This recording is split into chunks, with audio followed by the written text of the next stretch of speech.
Yes, sir, Bruce. It's Saturday. Happy Saturday, guys. Thanks for joining the stream. I appreciate it. Bruce, good to see you in the chat. And the 7 others that are viewing right now.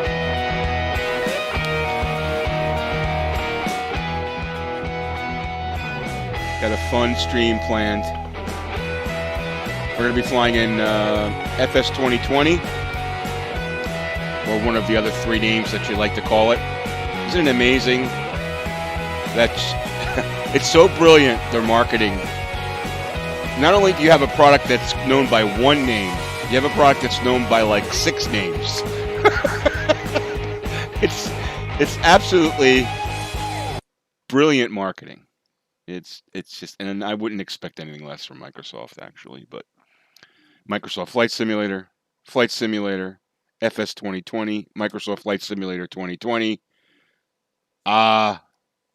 MSFS, MS, on and on and on and on. I think there's like 6 different nomenclatures for the product, the flight simulator.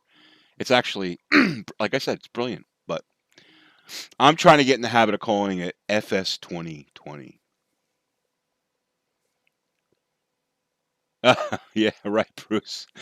They want to sell you. Listen, this is all about making money in add-ons. These applications are about add-ons, so that marketplace is going to get bigger and bigger and bigger and bigger. That's the way it works, man. They got to keep all those developers fed and the stockholders happy and all that down the line. So anyway, thanks for joining. Today we've got OnAir Airline Manager. Oh, let me get my. I guess I'm still looking at the cover there. OnAir Airline Manager. We're going to be flying the Citation Longitude in FS 2020. I took a check ride on this a couple days ago, 2 days ago, I guess it was. Did the check ride on the Thunder server, and was the best thing I've done so far, because now I can go after large cargo jobs that pay 50, 60, 70,000, which is nice. It's real fun flying the TBM, and it's fun flying the Ti SC2, and they're easier to fly, a little easier to fly. But hey, Leaf, thank you very much for subscribing. Appreciate that. Thanks a lot. They're easier to fly, but the Longitude has more range, more capacity. Unfortunately, as we all probably know, the developers have the specs for the plane wrong. They've got it like 8,000 pounds and the range of like 800 miles, which is completely wrong. It's supposed to be, I think it's almost 4,000 mile range, and like I believe it's like 14. It's a ridiculous. It's like 14,000 pounds. It's a lot. I could look it up. I think I talked about this before. Citation Longitude specs. Let's see, where the hell's the specs? Well, let's look at the company that manufactures it. I know it's $27 million. Man, it's a beautiful plane. Oof. They did a great job of modeling the outside of it, no doubt about it. Okay, I mean, it could fly for 8 hours, so that tells you something right there. Let me see if it. Look at that cockpit. I tell you what, they did a pretty good job. Look at that. That's the cockpit. It doesn't have this thing. What do they call that? The heads-up display would be really cool to have. But maybe that's somebody will add that on. Let's just look at the specs. 73 feet long, about as long as a house. It's massive. Maximum weight 39,000. Okay. It can carry 16,000 pounds of fuel. All right. Let's see here. Maximum passengers 12. They've got that right. But it's the weight. So basically, where's the payload? Fuel payload is 16,000 pounds. So 16,000 lbs of jet fuel.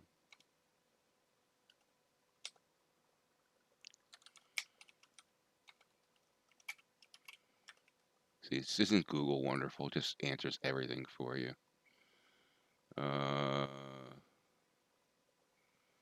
Convert jet fuel pounds to gallons in your head, take total weight of the fuel and drop the last 0. Oh, okay.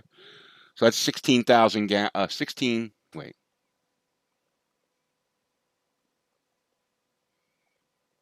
That's not right. That can't be right. Can't be 160 gallons. It carries more than that.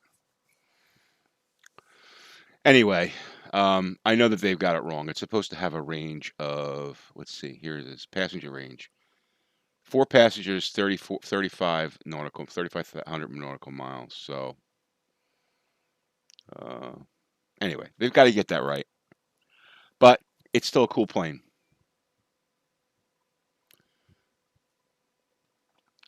And we're going to be flying it today.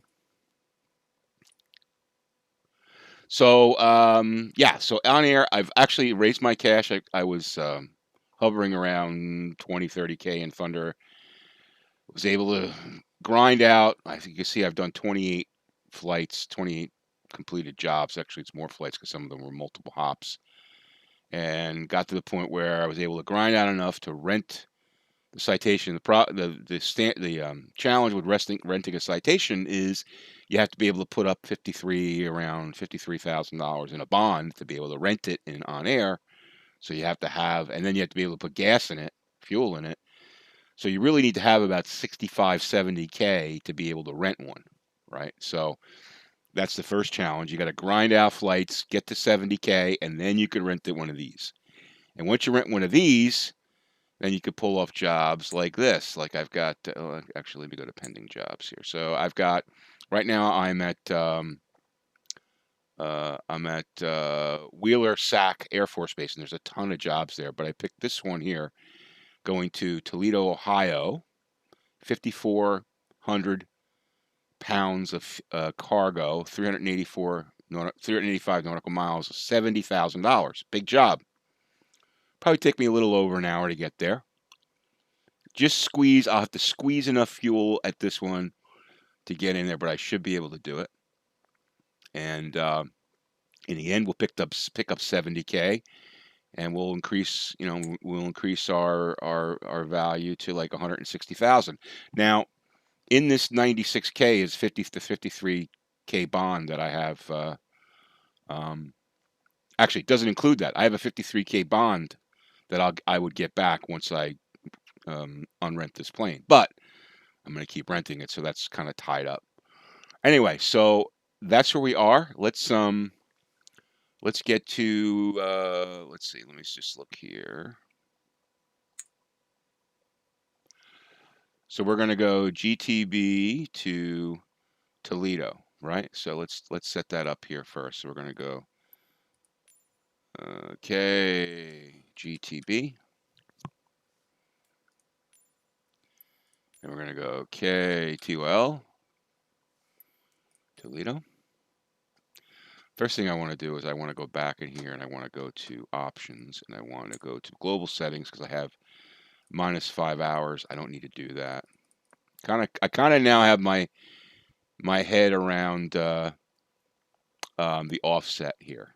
So right now I'm on actual time, right? 9:40 in the morning.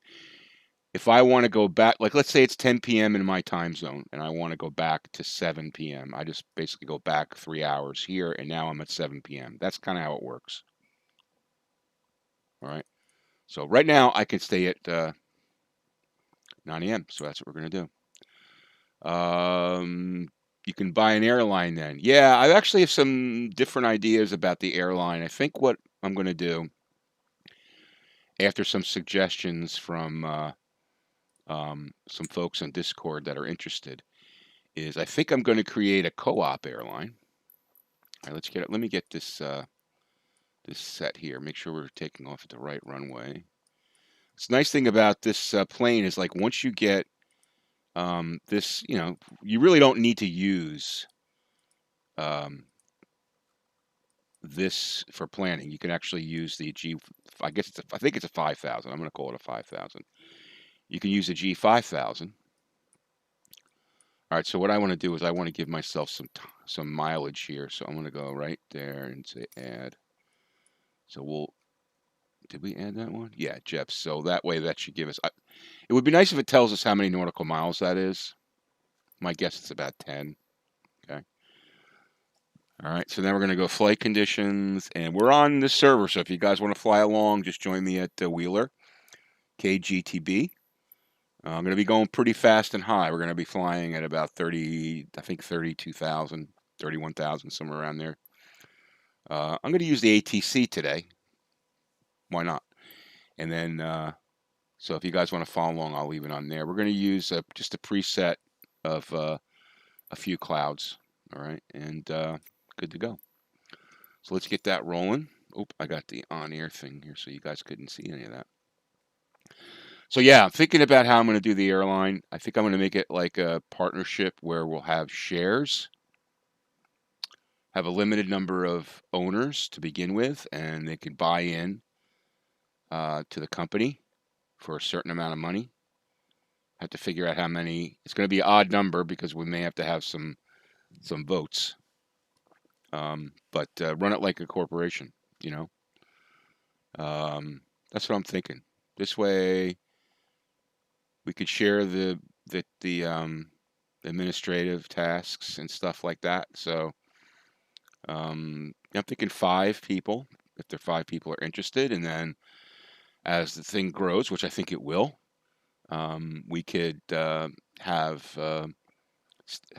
procedures for adding in more equity owners. That's what I'm thinking.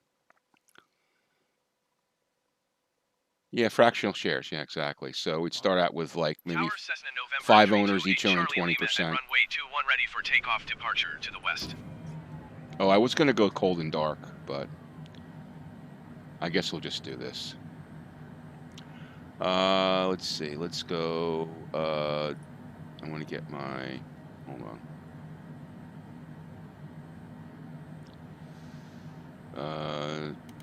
Panel lights on. I don't really need the floods, although I like to put them on a little bit. We got our taxi lights on. We're flying high, so we got one thing I always forget to do is the de-icing, and that's really important, you know. But I tell you, this thing is this. I'm not wild about the G1000, but this interface is very good. They did a good job with this interface. I guess it's a G5000. I'm pretty sure it's a 5000. This thing works flawlessly. I've never had any problems with it, which is cool, you know. Yeah, so that's, anyway, let's, I'm going to be using Smooth Track today too, so, actually, let me turn that on here.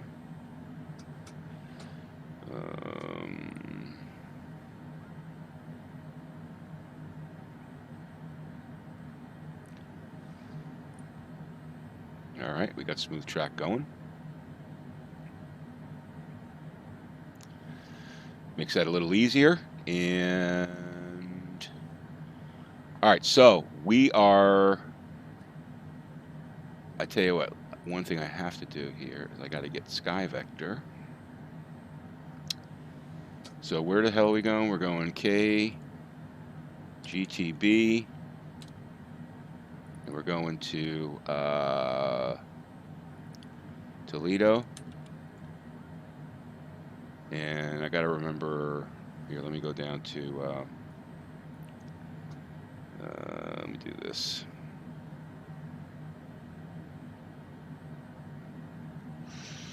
Flight plan. Oh, why isn't it in? Oh, there it is. JEP-Z. So let's go JEP-Z.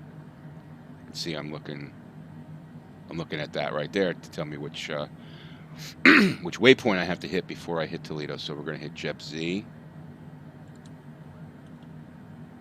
Jeep-Z, I guess it is. I love how they name these waypoints so that they're like, you can look at them once and pretty much remember them. It's really brilliant the way that that's been done. All right, so this way I can follow along here. I don't see anything we have to worry about. It's pretty all low-level terrain, so but we're still going to be flying high to get fuel economy. Look at this. We're going to be flying over Lake Ontario. Nice. It's a nice trip, actually. Flying over Lake Erie. so we'll get some good views of Lake Erie, although we'll be pretty high up. And yeah, so, and into Toledo. Toledo, we've got a 6 mile for Jeep Z, and Toledo's at 683 altitude. So, you know, I like to be at 3,000 to give me, in 2D, gives me enough view so I can see the runway and stuff. So maybe 3,500. So we'll want to be at like 4,000 feet as we come into Jep Z, so that we can have visual on the runway. And I guess we'll be landing. My guess is we're going to be landing. Where the hell is it? Hold on. 25, runway 25, right there. So let's kind of figure out what our procedures might be. So let's see for 25. Did it say 25? 25. RNAV for 25. All right, so let's see. Oh, this got me coming in that way. Interesting. All right. Well, we'll figure it out when we get there. ATC will tell us what to do. All right, so we've got our waypoints in. We're all set there. Let's look at the panel here.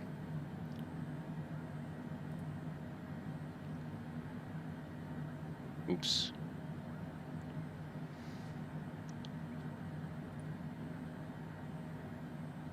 All right.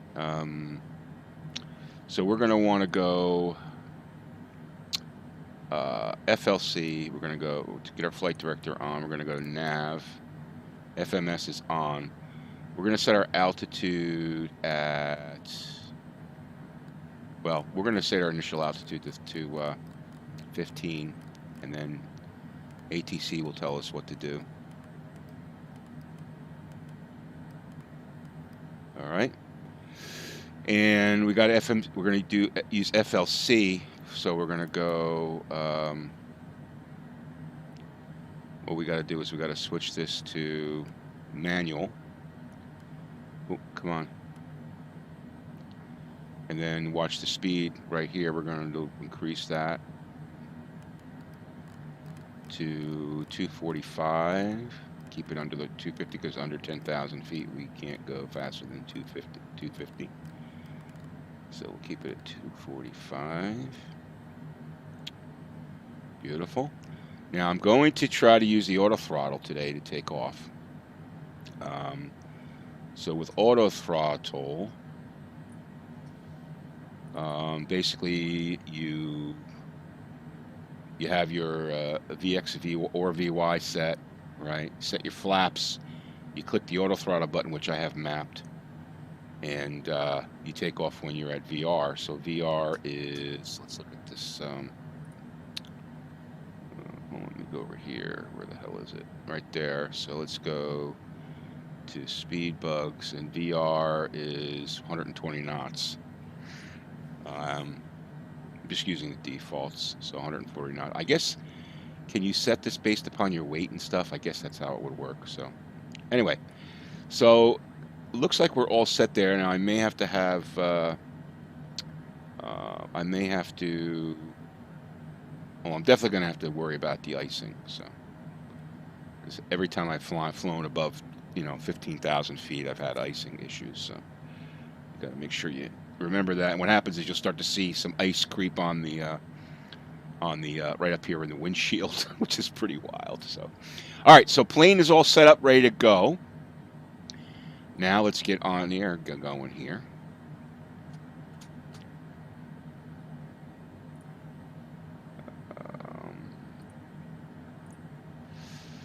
All right, so on air.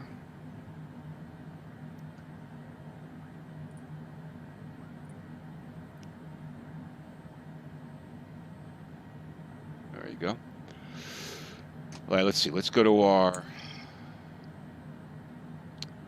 prepare for job. And we see we're in the Cessna. All right, we got a maximum of 8,550 payload. Operational range is 822 nautical miles. So let's go to prepare aircraft. So we're going to load that up. You can see we're going 285 nautical miles. We got 216 in the tank, and we got room right here. So we're going to be able to, we want to have at least 30 minutes of fuel. So there's our 285. All right, so that covers the 285. We're going to be able to squeeze in, let's see how much we could squeeze in here.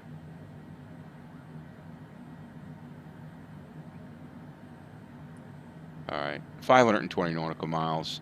That should be plenty of fuel. We're going 385, so that definitely gives us an extra over 30 minutes more of flying, just in case there's a problem at Toledo. And this way we're 200 pounds underweight.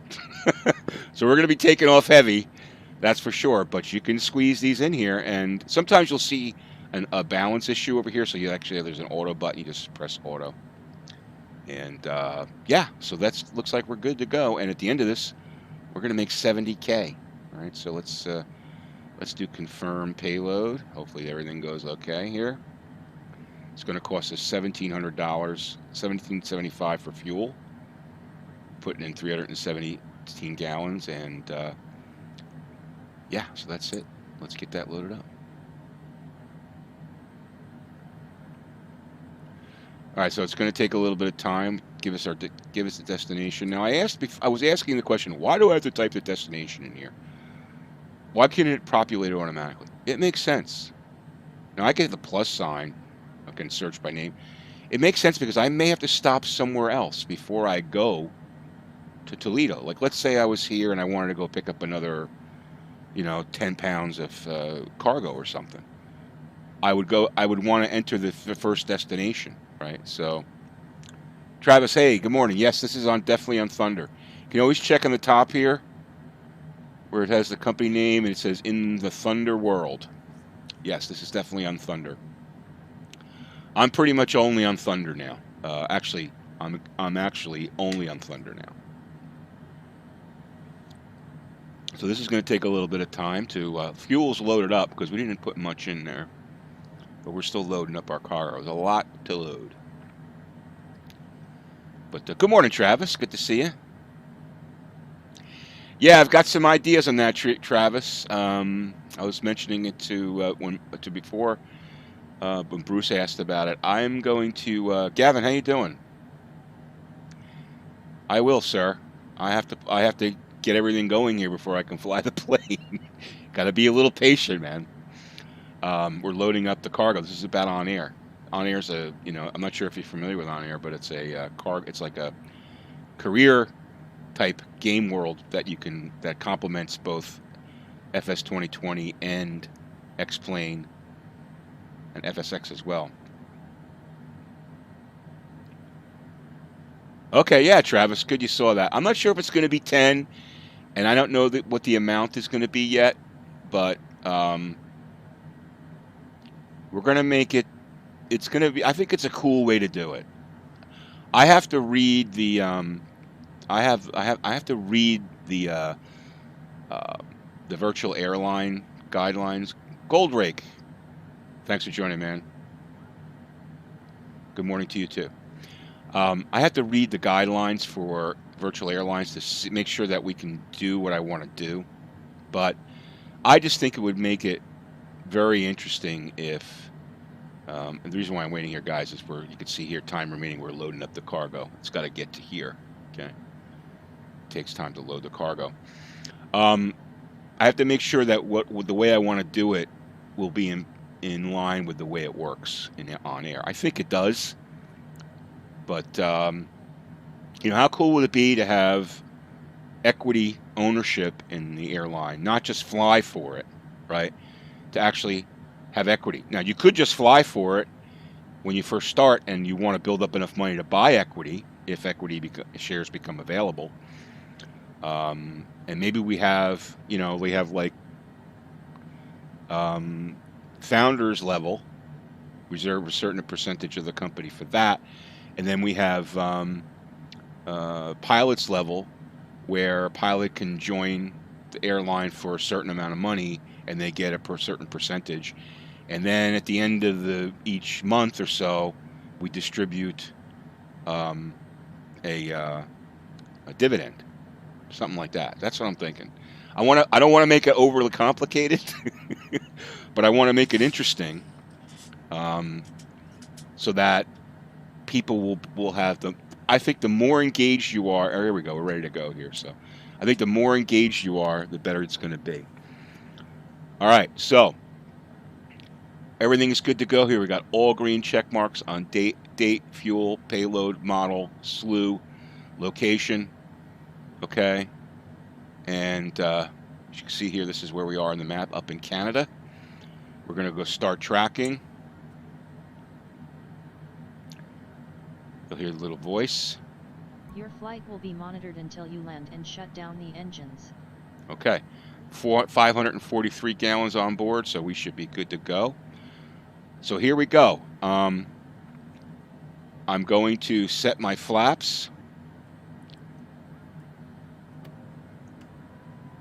On heavy load, so I'm going to go 2 notches of flaps. I'm going to, I mean, it doesn't give you parameters on how to set them on. It should give you that. I mean, in the Challenger 300, it tells you if your flaps settings aren't proper based upon your load.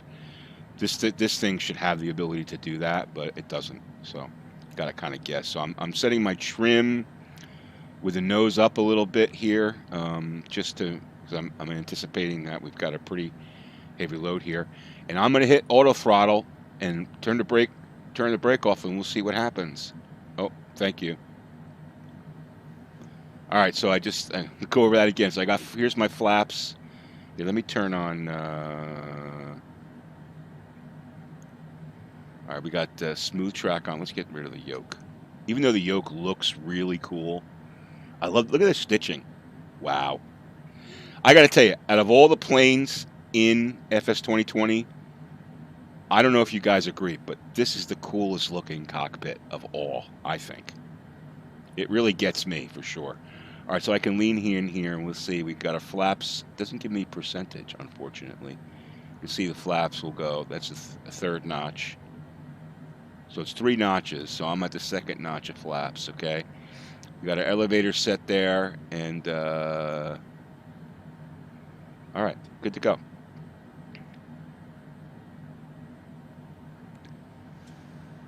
Let's hope the auto throttle works. All right, let's get parking brake off.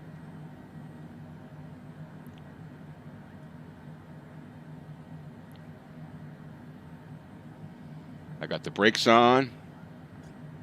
Well, I'm just going to hit auto throttle, and let's see.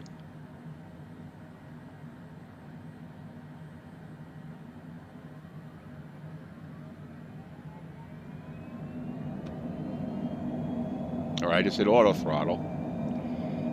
Let's see what happens. Oh, I got to hit FLC, right?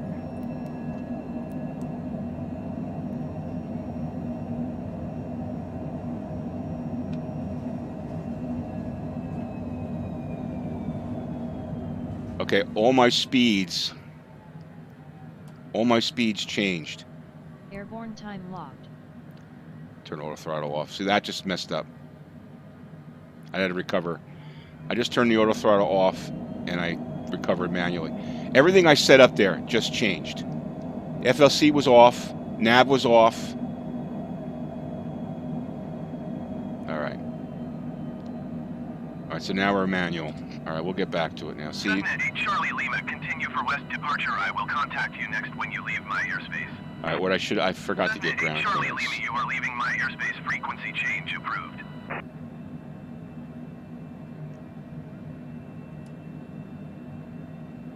This is the problem. Just went off again.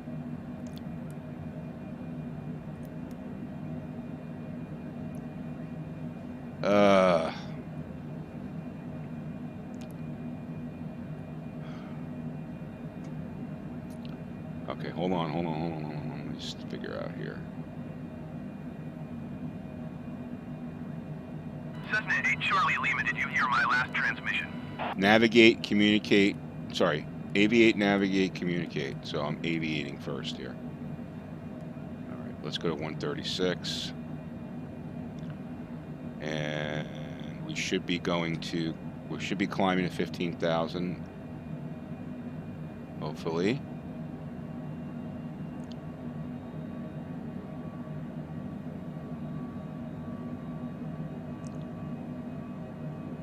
Hey, Travis, thank you very much for joining the channel. I appreciate that. Charlie Lima, did you copy? Thank you very much for joining. Give me a break here, dude. I gotta get the plane under control. Tower Cessna November 328 Charlie Lima, frequency change. I should have requested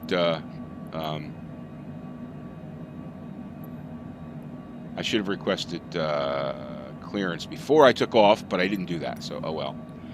We're gonna fly IFR. So here we go. Now we've got the FLC on. We're climbing to 15,000. Flight 209er clear for Vector 324. We have Travis, you get the clearance, Clarence. Victor. Congratulations and thanks for joining. I appreciate that. I really do. Thank you. You get the emojis now, and I really appreciate the support. So we are. It's odd because I'm doing 235, but it's only climbing at 800 feet per minute.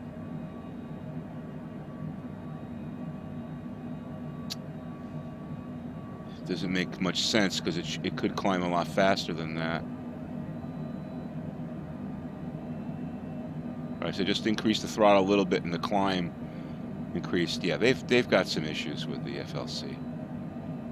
So I don't know what happened there, but I've been having problems with the autopilot buttons inadvertently just turning off now. It may be something to do with the way I have things mapped, but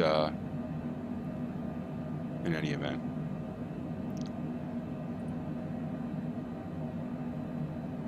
Oh, I know what it is.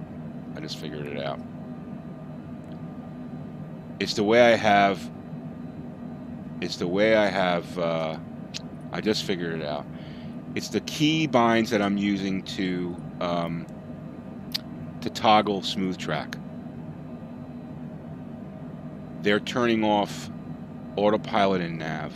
All right, so that's my problem. So what key binds am I using there? I'm using F9, so I have to change that. F9, I thought I was using something different, but all right, so I'm gonna change that. All right, let me just, so now I start. I'm gonna use the app to start it, and that much better. Okay, cool. So that was the problem. Figured it out. Anyway, we're climbing up now. We've got. Let's get up there a little faster. Oh, you know what? I've been flying there with my gear on and stuff. See, this is problem. This is when you get distracted. You don't do a good job of. That's why I wasn't climbing fast. I'm like, why aren't I climbing fast enough?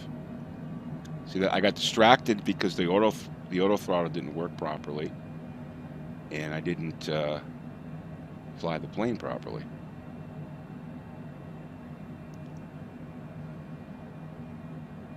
Bad piloting. Bad piloting. Got the window there. Beautiful sunny day in Canada. Unfortunately, nothing back there.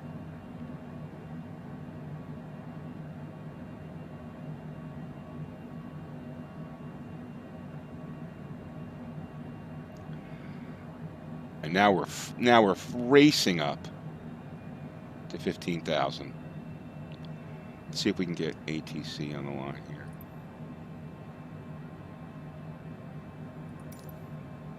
Here we go. Let's request IFR clearance. Boston Center, Cessna November 328 Charlie Lima, 7 miles southwest of Kilo Alpha Romeo Tango, request IFR to Toledo, ready to copy. Cessna November 328 Charlie Lima is cleared to Toledo Airport as filed. Squawk 0122. Cessna November 328 Charlie Lima cleared to Toledo Airport as filed. Squawk 0122. Cessna 8 Charlie Lima, read back correct. Radar contact 12,000 feet. Altimeter 29.9er, 2 turn left, heading 265, resume on navigation, climb, and maintain 14,000 feet. Turn left, heading 265, proceed on course, climb, and maintain 14,000 feet, Cessna 8 Charlie Lima. All right, we're already heading 264, and I just changed the altitude from 15 to 14, so.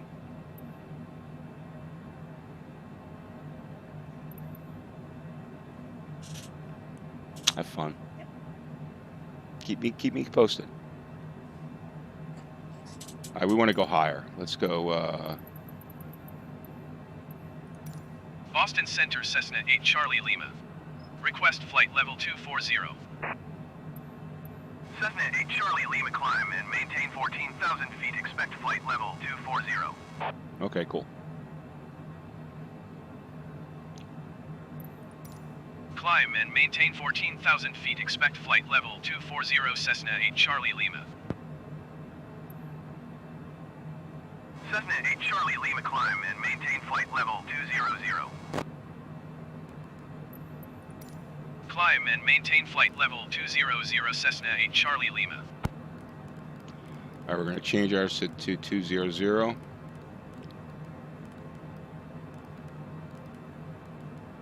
FL 200, right there. Let's take a look outside.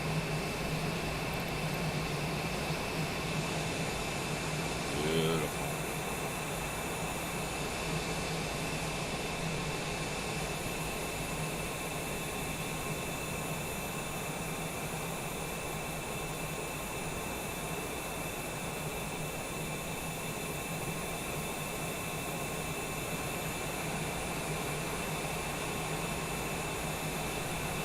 They did a great job. This plane looks so sexy, man.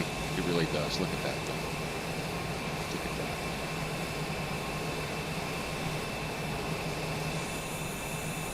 that. Cessna 8 Charlie Lima, please expedite your climb to flight level 200. What do you mean, expedite my climb? Oh, what am I doing? Oh, you know what I need to do here? I wasn't watching my speed, and the FLC is off. But I don't want to climb that. Let's just do this. Let's just do vertical speed.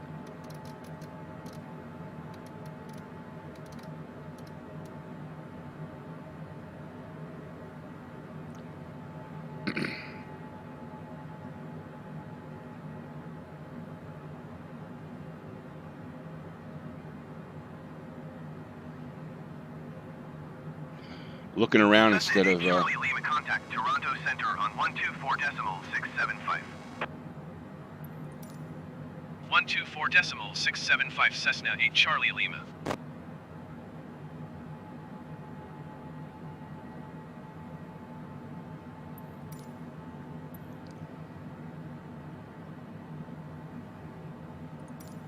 Toronto Center, Cessna November 328 Charlie Lima is climbing through 15,300 feet for flight level 200.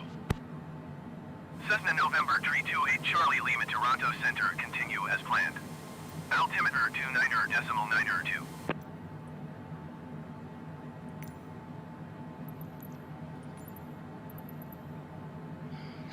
I'm going to let the AI control the radios. Just makes it a little easier. Yeah, sorry I didn't go through the startup. I wanted to do the startup. I just got kind of distracted doing other stuff. But all right, so we're climbing to 20,000.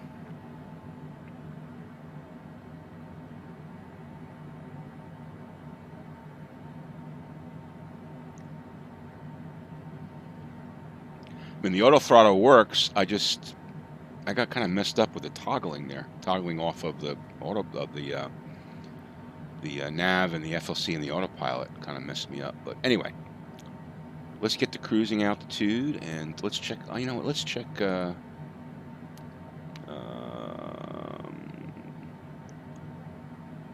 actually, let's go to this one here. So we've got. It's actually, yeah, it's going to be a quick trip. I think it's going to be under an hour once we get to altitude. 331 miles from right now. We're cruising at Let's just increase our power a little bit, get that speed up too. This is why it's nice using the FLC, because it just controls the speed. And had I been focusing on that and didn't have the toggle issue, we would be FLCing our way up to 20K.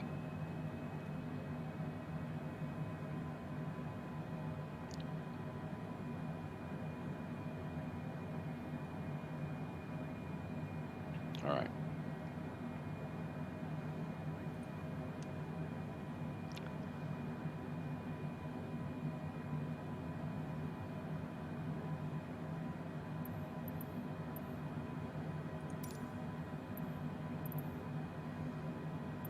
Cessna 8 Charlie Lima climb and maintain flight level 240.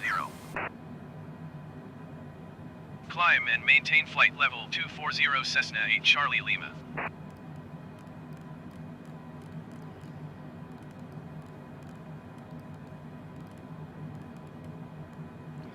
Flight level 240.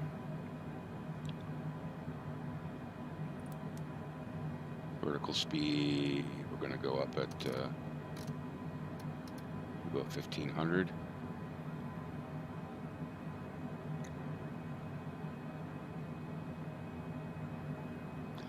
I want to go higher. Let's go to 30K. Toronto Center Cessna 8 Charlie Lima. Request flight level 300. Cessna 8 Charlie Lima climb and maintain flight level 240. Expect flight level 300. Climb and maintain flight level 240. Expect flight level 300 Cessna 8 Charlie Lima. Okay, this AI is nice. I got to tell you, I really am impressed with the ATC. I know they're going to fix some things in it, like altitudes and stuff like that, but it's very good. And actually, it's enjoyable to use. You know, like if you don't, it really is very good. I got to give them kudos on that one. I really think it's great.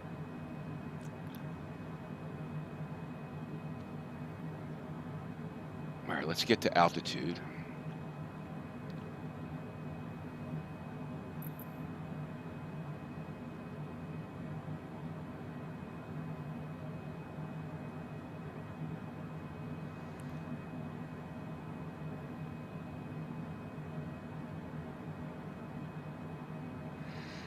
So we're going to be giving away 2 subscriptions for OnAir today. We're going to be giving 2 1-month subscriptions away.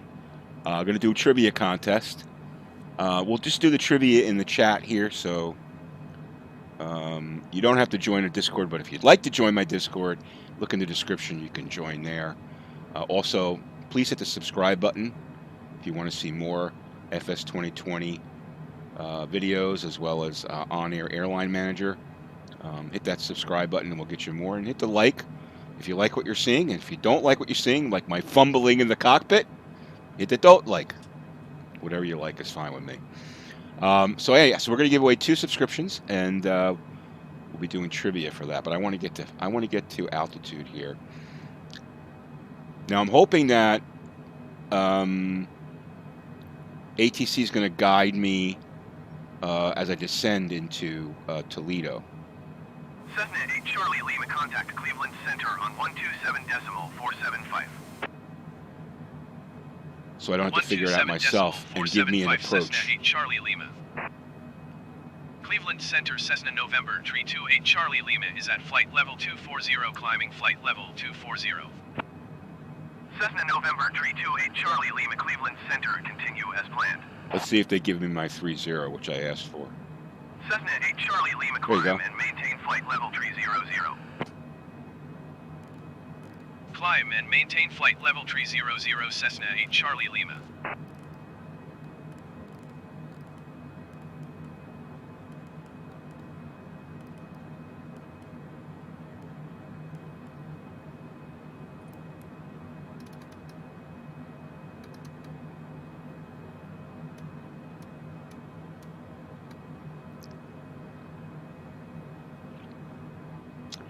All right, yeah, so we're going to give away 2 subscriptions. We'll do that in a little bit. Just to say thank you for checking out the stream, and this is courtesy of the folks at OnAir.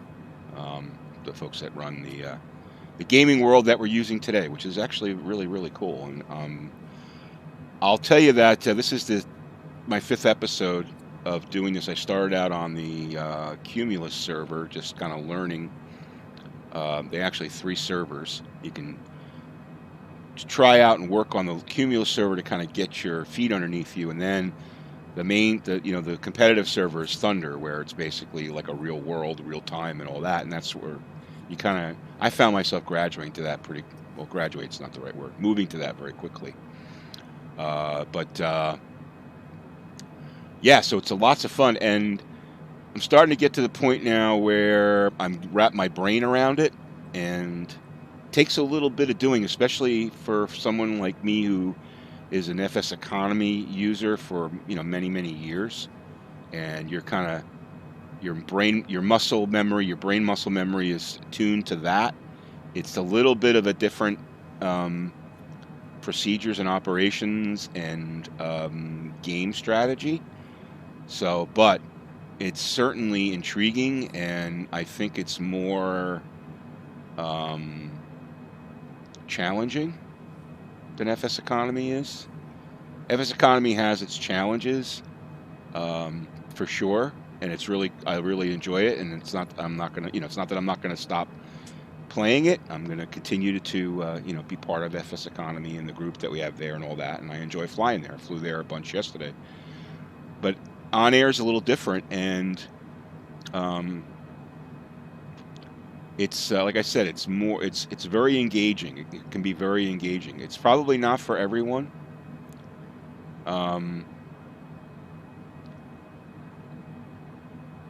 Anyway, but I'm enjoying it.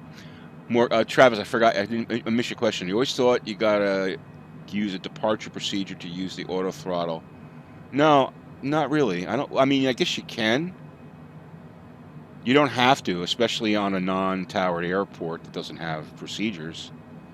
I think you can do that. I've never done that. I'm going to do that. Yeah, I don't think it's mandatory. You can just basically press button and go. But it probably would have been a better idea if a procedure was available to do that, because that way you're going to follow the procedure and you don't have to worry about anything. So, good point. All right, so we're coming up to 30K. Charlie Lima, contact Cleveland Center on 125.875. Nice to have AI handling the 125.875 for Cessna 8 Charlie Lima. Cessna 8 Charlie Cleveland Lima. Center, Cessna November 328 Charlie Lima is at flight level 290, climbing flight level 300. Cessna November 328 Charlie Lima, Cleveland Center, continue as planned. So now I haven't flown at altitude like this in a while, and I can't remember if ATC is going to guide me on my descent, giving me little flight level changes to descend into Toledo or not. I hope that's the case, so I don't have to calculate it. But I'll have to be on the lookout for that. So if you look here, we got 52 minutes for gaining some speed here. Got to watch my speed now that I'm at altitude. So yeah, the other mistake was not putting the flaps in the flaps and the gear up. All right, so we're probably going to end up about 45 minutes of flight here. So let's get to there. Let's check outside a little bit. Ooh, look at that. That is a picture right there, baby.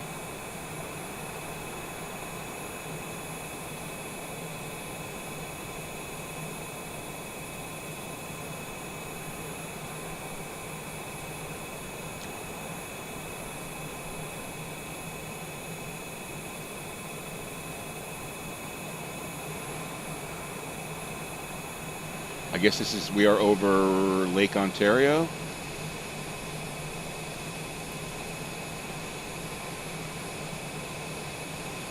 Yep, Lake Ontario.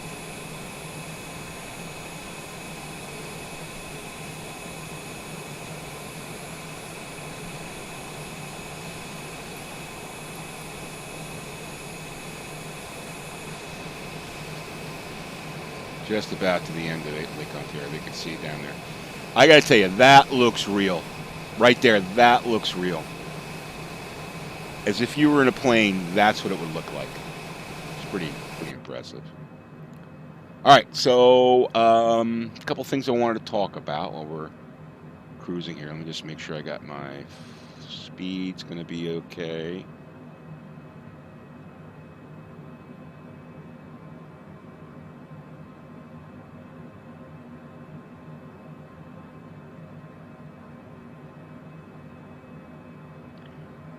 Should be using auto throttle, but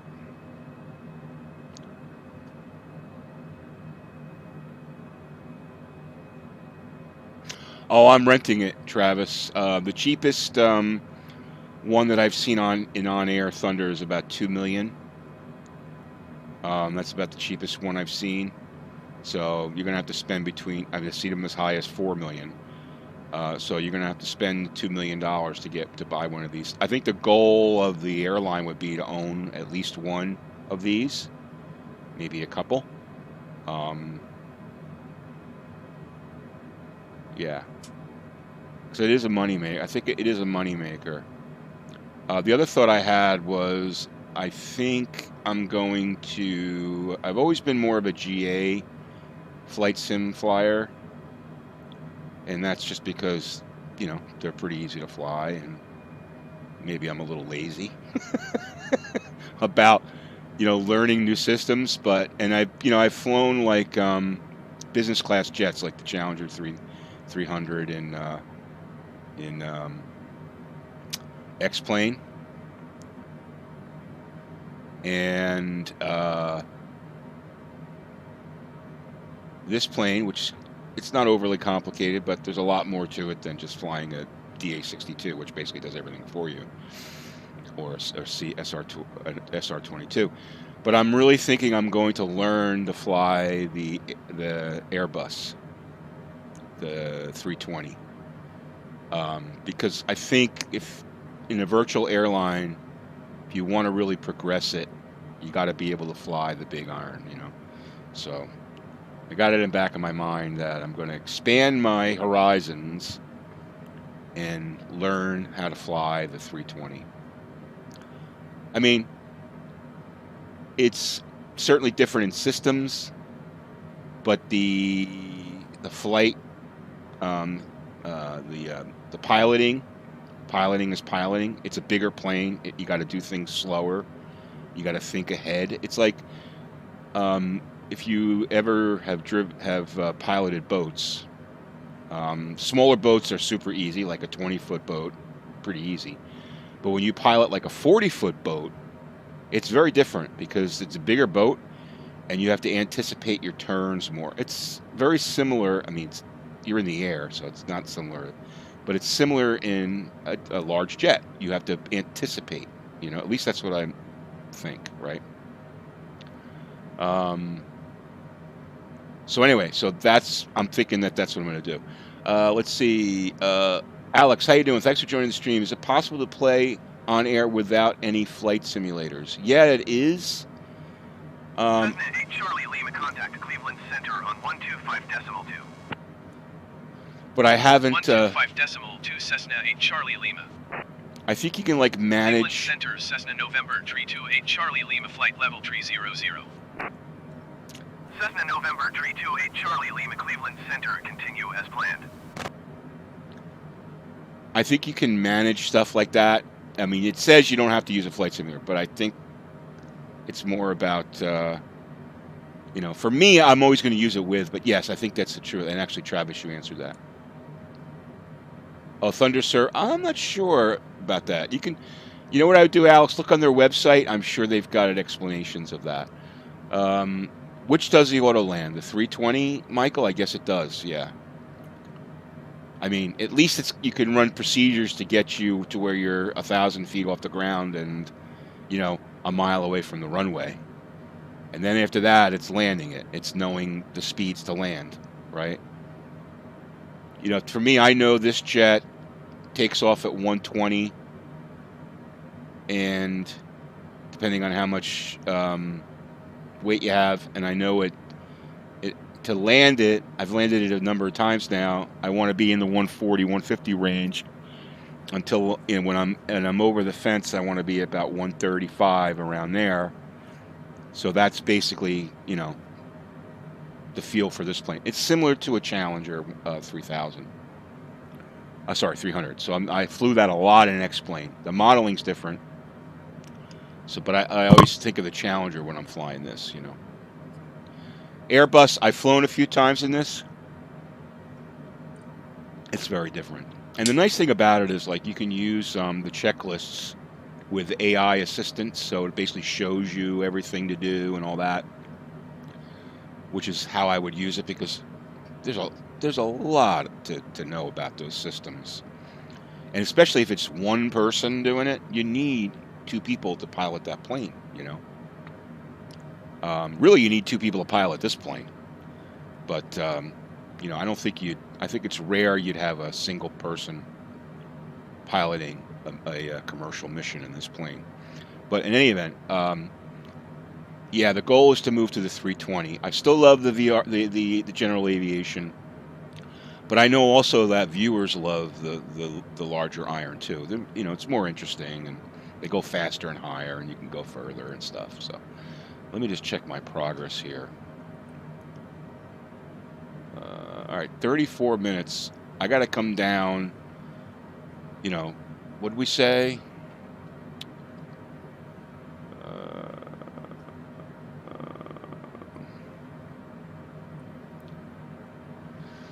Toledo's at almost 700 feet, so I have to come down to like 4,000.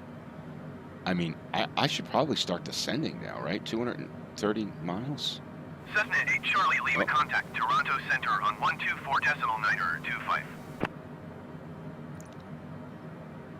124.925 Cessna 8 Charlie Lima. And the nice thing about it is Toronto Center, Cessna November 328 Charlie Lima, flight level 300. Cessna November 328 Charlie Lima, Toronto Center, continue as planned.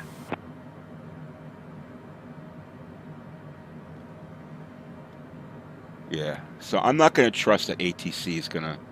You guys know if ATC is going to bring me down in altitude? It's going to manage my my descent, or do I have to do it myself? Do you guys know that? Can't remember.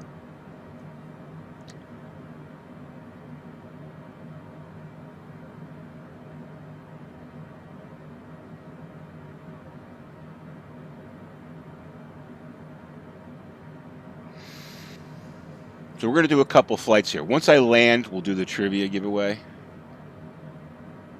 Steve, how you doing? We're all so glad you're here. Steve, good to see you, Steve. I always get a kick out of Steve's comments on YouTube. Oh, right. Okay. Contact Toronto Center on 128.275. All right, so if you set the altitudes in the beginning, they'll guide you down. All right, so I didn't do that, so I have to worry about it myself. All right, so I'm going to request to go down. Cessna November 328 Charlie Lima, Toronto Center, continue as planned. I'm going to go down to 20,000. Toronto Center, Cessna 8 Charlie Lima.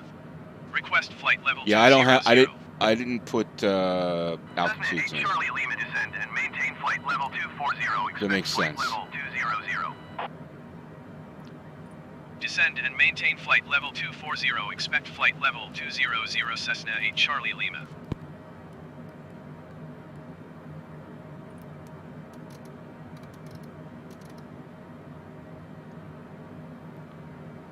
All right, so that I don't want to go too fast here. I don't want to overspeed here.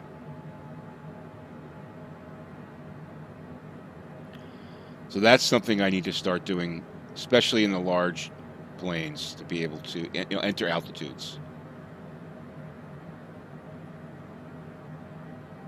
Because then they'll guide you on the flight plan. Makes total sense. See, that's why I stream, so I can learn from you guys.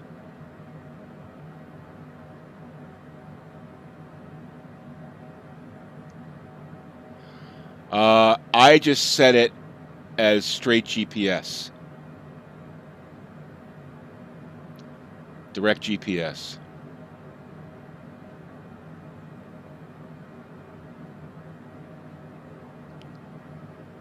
You mean the 3080? Yes, the 3080 is $699. And the 3070 is actually, yeah, the 3070 is $499, $500. They're really I think they're anticipating AMD. Let me just double check that price. Hold on. 3080 price. Hold on.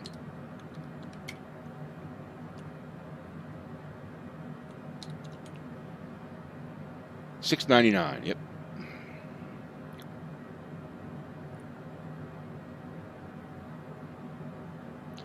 If you set it as low-high flight path, it usually does it all for you. Okay.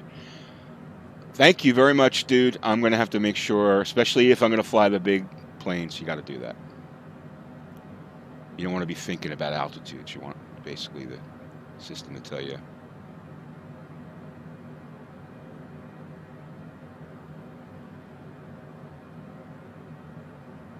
Is Big Navi AMD's GPU? Yeah, I think they're anticipating. I think NVIDIA is anticipating a major breakthrough from AMD because they usually announce in the fall. I was watching Jay's 2 Cents. I don't know if you guys follow Jay's 2 Cents. He's great. I've kind of whittled down the YouTubers I watch for PC tech info to Linus, although not everything Linus does. Jay's 2 Cents, pretty much everything he does, and Gamer Nexus if you want to dig in to something. Those are really the three.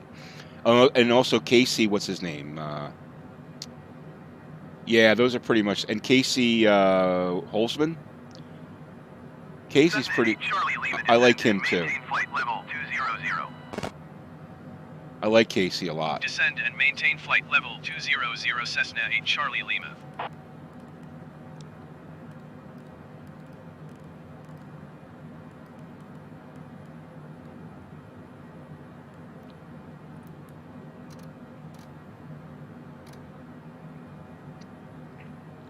Yeah, pretty much those. And I cleaned out my YouTube feed. You know what I mean? Like I don't, because I had a lot of other people in there, and there's some other good ones. There's some other good guys, like the two guys from Canada. I forget their name. They Paul's Hardware, I think, and the other guy. They're good too. But Jay's 2 Cents, that guy does a good job, man. He covers it all. But there's a lot of other ones that are just repeating stuff that Jay says, you know. Linus is cool because Linus dives into other stuff, you know. He'll dive into VR sometimes, and he's kind of like more expanded out, where Jay focuses on PCs and GPUs. That's pretty much what he focuses on. So I think there's a reason why he has 2 million subscribers.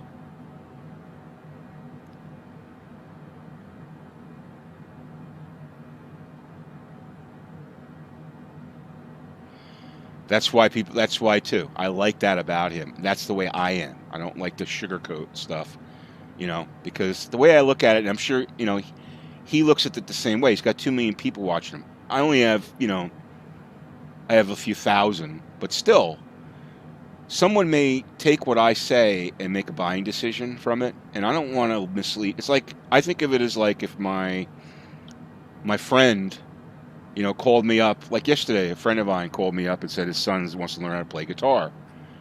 And he just bought this really nice guitar, Fender American Standard Strat, which is a really nice guitar, got a good deal on it. And he said, I don't know anything about amplifiers or anything else. What should I do?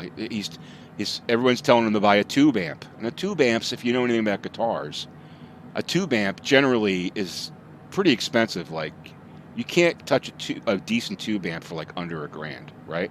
Well, kid's at entry level, so I'm not going to tell them, yeah, buy a tube amp. I'm going to say, look, you don't even know if the kid's going to be like into it or not, right? Get him like a $200 good amp that is good modeling and it sounds good and he'll be able to play around and make good tones. And then if he's serious, when he can start ripping out blues riffs, then he can buy a tube amp. The point I'm trying to make is I view it as like if my friend called me up and asked me a question about a PC, right? Someone asks me about like question about RAM. Is increasing RAM going to improve the way X-Plane or FS 2020 operates? The answer is yes, right? Definitely. Or is buying a, here's a perfect example. If I buy a 3080, is my flight simulator going to going to run faster? Well, there's not just a yes and no answer to that. The question, you got to ask a question there. You got to say, okay, what CPU are you currently using? Okay, how much memory do you currently have? And what kind of disk configurations are you using?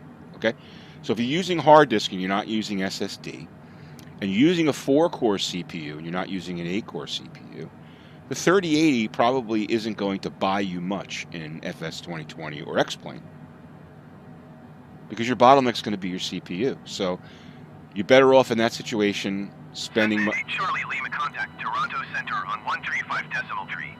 You're better off in that situation spending money on 135 decimal tree Cessna 8 Charlie Lima.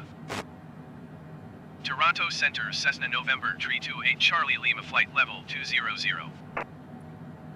Cessna November tree 28 Charlie Lima Toronto Center continue as planned. You know, so there's I'm going to take it down to 12,000. Toronto Center Cessna 8 Charlie Lima. Request 12,000 feet. That's the other thing, Travis. Cessna 8 Charlie Lima descend and maintain 12,000 feet. There's 5 things, right? CPU, GPU, memory, internet speed, feet, Cessna 8 Charlie Lima. And your configuration, right? The configuration you want to use. So the point is that I'm kind of straying. Jace, the reason why I like Jay's 2 cents is he doesn't give people BS. You know? If someone starts, this is my humble opinion, you guys don't have to agree with me, okay? If I'm watching a YouTube person and they're flying FS 2020 and they're like, oh, this is the greatest simulator, it's fantastic, it's wonderful, oh, it's so great, it's great, great, great, great, oh my God, it's great. Okay. I don't trust that person anymore. Because after flying this thing for 75 hours or whatever I've been in, maybe 100 hours, and knowing flight simulators, I know that's complete BS. Right? They're trying to, you know, they may be trying to like rein in people that are unsuspecting to know the issues that we all know, a lot of us know, exist with the sim. Not that it's a bad sim, not that it's not going to grow, but, you know, it's got issues. So when someone sugarcoats, Travis used that expression. When someone sugarcoats it, I'm turned off. I'd rather listen to someone who is constructively criticizing. Keywords constructive. Someone who's constructively criticizing a product or a game or a flight simulator, you know. I mean, I'll tell you right now, VR was released on X-Plane 11 native, 3 years ago? 11.20, I think it was. It was awful. I was actually one of the beta alpha testers, okay, of VR and X-Plane 11. It was okay, but had some issues. You know, went to beta, it was okay, it had some issues. It was usable, but it had issues. Awful, I shouldn't have used the word awful. Usable, but had major issues. I didn't go on stream. Why am I stopping at icing? Okay, there's my problem with icing.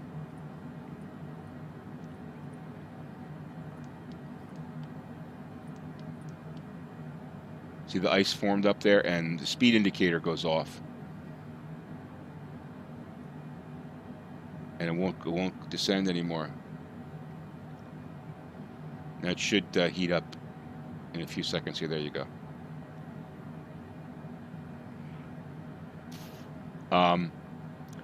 So anyway, yeah, the point is, I love Jay because he's honest, and he doesn't give you BS.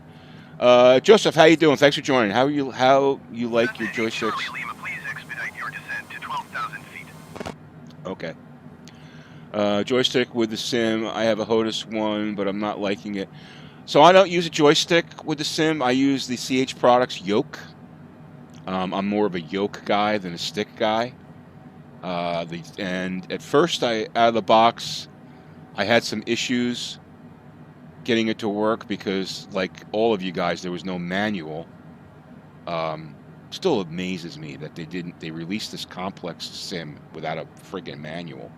But there was no manual on how to set up and configure non-profiled input devices.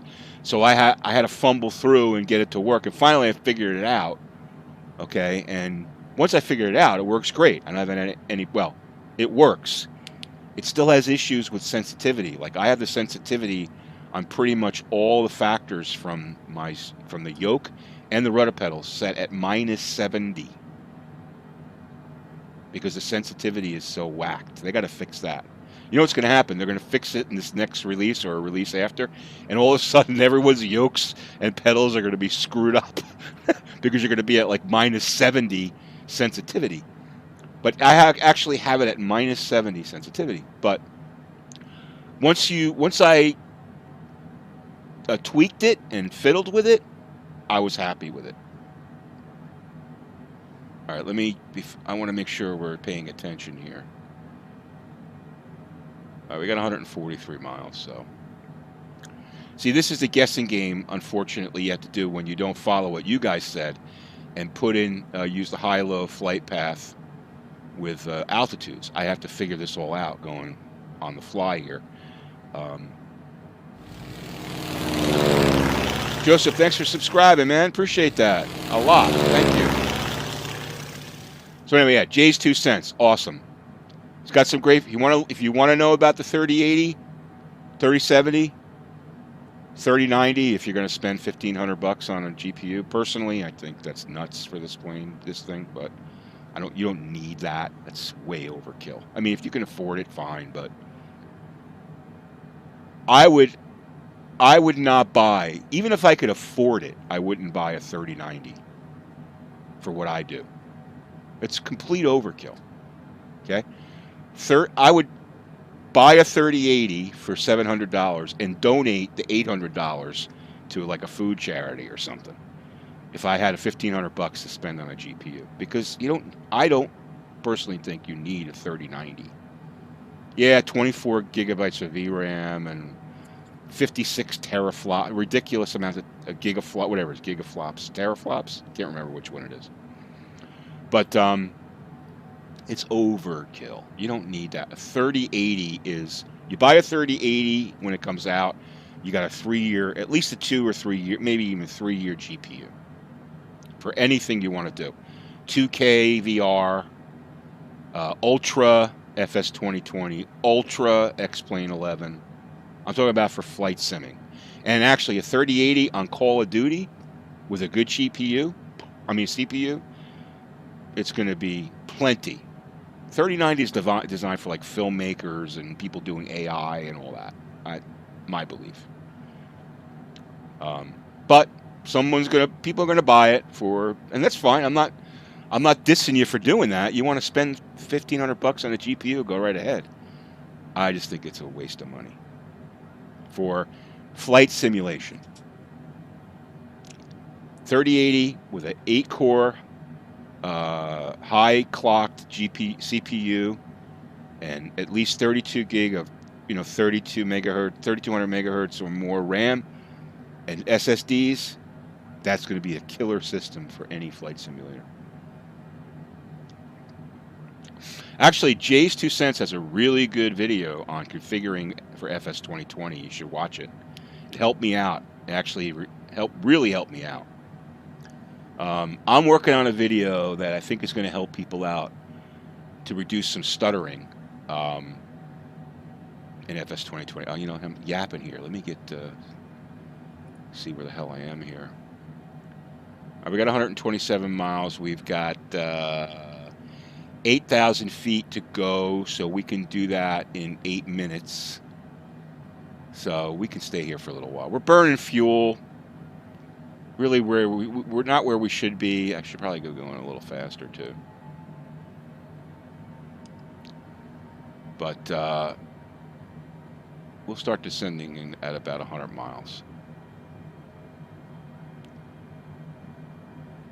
This is the problem when you stream. You start, you know, at least for me, you're multitasking. You're trying to have a conversation while you're trying to fly a somewhat complicated piece of machinery, and the two really don't match. Charlie Lima, contact Cleveland Center on 132.25. That's why you need the AI guy to. I could have the AI guy fly the plane too, but 25 Cessna 8 Charlie Lima. I'm not going to have the AI guy fly the plane. Cleveland Center, Cessna November 328 Charlie Lima, 12,000 feet. Cessna November 328 Charlie Lima, Cleveland Center, continue to Jeeps as planned. Okay. Altimeter 29.902. We're at 2992. Anyway, so when we get on the ground, we're going to give away our first 1-month subscription to OnAir. We're going to give away 2 today, courtesy of the folks of OnAir. We have 2 1-month subscriptions to give away. So if you want to, you actually get a 7-day free trial. But 7 days is a good amount to get the hang of Cumulus. But if you want to try Thunder, a month is going to give you enough time to really try it out. It really will give you enough time. So we're going to give away 2 of those subscriptions. I recommend buying, yeah, exactly. The month adds on to the 7 days, exactly. So thanks, Travis. So I recommend, if you're uncomfortable and you don't want to dive right in, try it out for a month. It's going to cost you a little bit more per month for the month rate, but try it out for a month, maybe 90 days or so, and then see. I think the cost to upgrade for the full year is like in US is like $42. Don't quote me on that because they have it in euros on their site, and I think it's like for 40, 50. It's under $50 for a year. I mean, that's, come on. What does that calculate to a day? Like cents, right? So, but the 1 month gives you enough time to try. Steve, I'm sorry I missed your question. I always remember your VR excitement.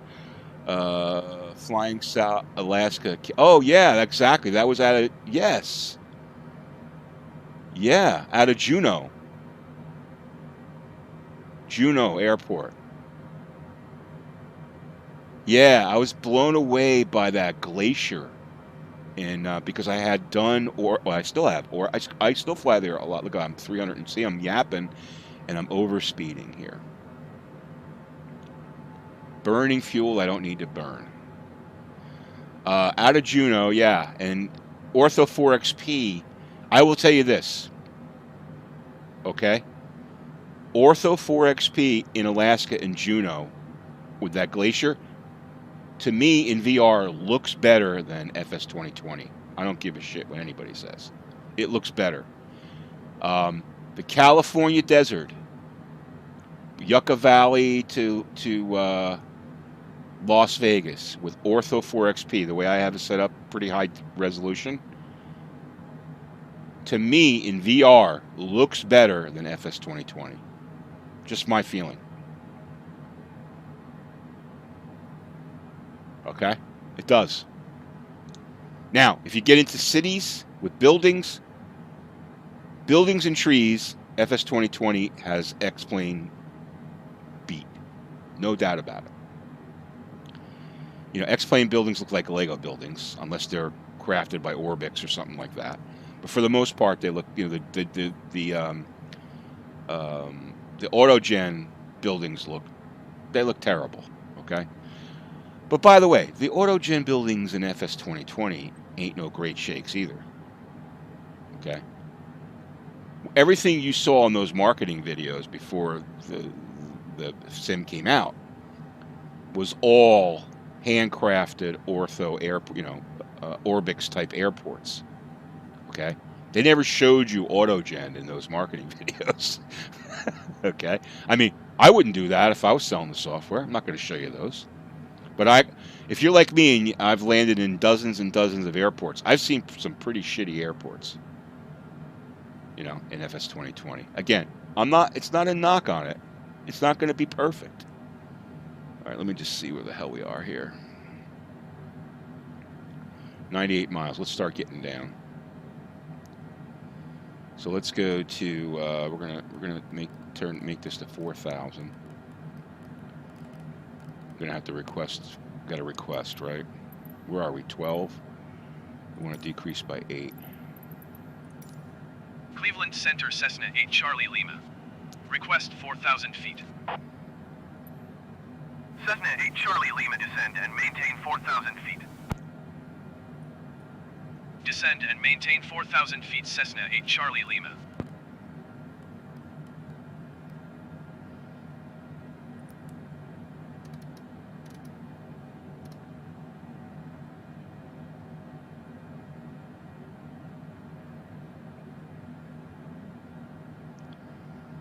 All right. Anyway, so let's, the truth behind the mirrors, right? The truth behind the mirrors. There's some really cool stuff in FS 2020. This plane looks amazing. I always say you fly a plane from the inside just like you drive a car from the inside. For me, when I buy a car, I always want the cockpit of the car to look cool, To me, that's where it's all about. That's why I drive the car that I drive. When I fly a plane in FS 2020 or an X-plane, I like the planes that have cool cockpits. SR-22, this plane, the Ti SC2, Love the cool glass cockpits. They got all that great. They got this great. And that's incredible. Really great job. They got the high altitude graphics. Oh, it looks amazing. All right, they have a lot of it right, but there's a lot of it that needs improvement. We all know that. I don't know if you guys saw, but on Facebook I posted this thing in one of the FS 2020 Facebook groups, asking the question, in one word, describe FS 2020, and it was really interesting. Like I think 3,000 people, or not 3,000, over like close to 300 people commented, and there was some really interesting words, one word. Some people didn't get the hang that it was supposed to be one word, so they put more than one word. So they got trolled when they did that. But most people put one word, and it was really cool. And a lot of them was like, a lot of the words were like incomplete, fantastic, supercalifragilisticexpialidocious was another one. I forget which forum it's on, but if you're on, or I should say Facebook group, but it was really interesting to see. Literally like 300 people responded.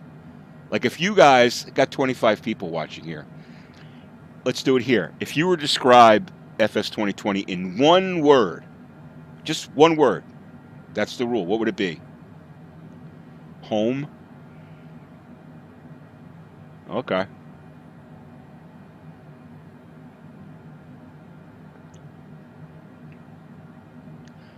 Challenging?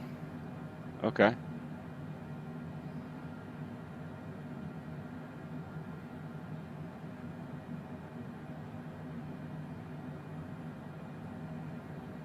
Come on, guys. Let's hear your one word. I'll tell you my word. My one word is incomplete. That's my one word. That's if I was to evaluate, because that's true.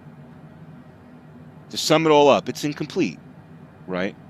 Or I could. That's the half empty answer, right? The half full word would be promising. Probably better to say promising, right? Unfinished. You didn't want to sound like you're complaining. I know what you're saying, sounds like, Jazz. I know what you're saying. That's what I'm saying. Like, the half full is saying incomplete. Sorry, that's the half empty way of looking at it. The half full way of looking at it is say it's promising. Right? Brad, unfinished. Mark, half.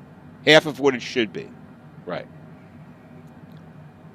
Because it seems like in everything you look at, aside from like the trees and the buildings, rushed, that's probably another good word. They wanted to capture that, 50, 60 million, whatever they brought in. That's another good word. But when you really look at it, it's every little thing you look at is kind of like unfinished, right? It's incomplete. Like the G1000 is incomplete. It's there and it kind of works, but it's incomplete. The autopilot is incomplete.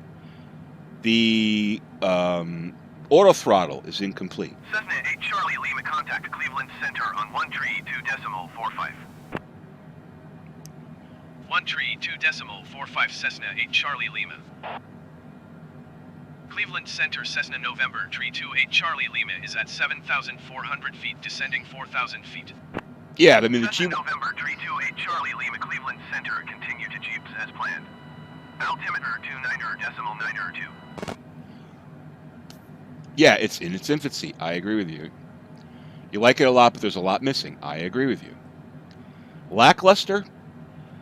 Yeah, I think lackluster. I'm not sure I agree with that. I think there's a lot of luster to it. It doesn't lack luster. It lacks detail, right? It lacks the detail. Now, some people don't care about that. They just want to get in a plane and push a button and let the AI fly it and have that sensation. And that's one audience, right? But I think most of the people that are watching this stream are more like seasoned flight sim folks. And they were expecting more. You watch those marketing videos with talking about how they talk to pilots and how they work so hard to get the flight modeling right and all this stuff, right? You kind of say to yourself, okay. And I always said, people are asking me, what are you going to do when it comes out? I said it's got to have great communication, real-world communication. It's got to have real-world navigation, and it's got to have good flight modeling. And the fourth thing was not study level, but operational level aircraft. I mean, let's face it. X-plane, Laminar with X-plane, their stock aircraft are not study level. Okay, so for $60, the planes that you get for $60, I wouldn't expect them to be study level. But if you pony up the other 60 and you spend 120, I expect those new planes like this one, the SR-22, because you're paying extra money for those, they should be close to study level. That's just my feeling, right? I was disappointed in the SR-22 because it doesn't fly anything like the torque sim in X-plane, which is still the gold standard. It doesn't have oxygen that works. It's missing a lot. The keypad doesn't work on it. I mean, you paid extra money for 4 planes, right? I've talked about this before. I don't want to beat a dead horse, but those are some of the things that are, I'm going to slow down here.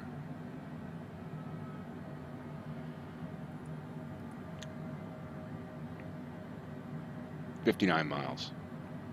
Cessna 8 Charlie Lima, you are 65 miles northeast. Maintain present heading and altitude. Expect ILS Zulu runway 25 approach via Harps transition. Okay, we're going to have to get that one here. Cessna 8 Charlie Lima, you are 64 miles northeast of Toledo. Contact Toledo Tower on 118.1. All right, it's got us on runway 25. So we're going to go ILSZ to 25. Cessna 8 Charlie Lima. Toledo Tower Cessna November 328 Charlie Lima 63 miles northeast inbound ILS Zulu runway 25 approach.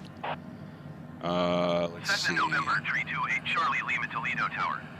Cleared ILS Zulu runway 25 approach. Altimeter 29.9 to wind 278 at 7. Toledo Tower Cessna November 328 Charlie Lima inbound ILS Zulu runway 25 approach. Cessna November 328 Charlie Lima Toledo Tower. Cleared ILS Zulu runway 25 approach. Altimeter 29er.9er to wind 278 at 7. ILS 25 Cleared ILS Zebra. Zulu runway 25 approach Cessna 8 Charlie Lima. So load and activate.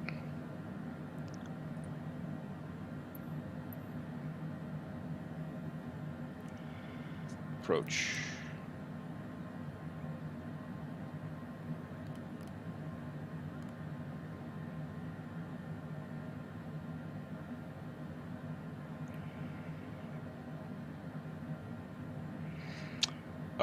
Okay.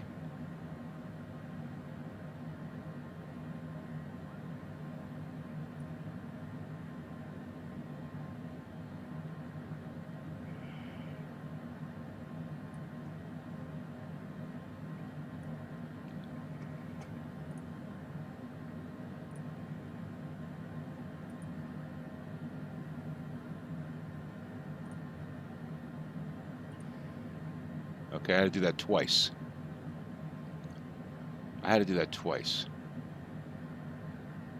Stall.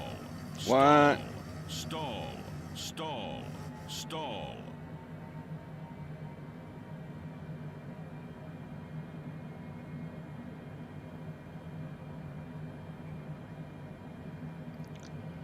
No, it does not have an owner's manual, dude. I haven't been able to find one. If you could find one.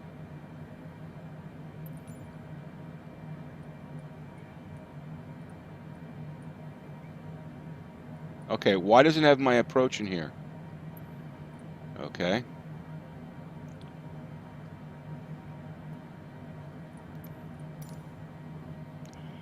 This is what? Hit navigation, not... Oh. Oh, I thought you hit...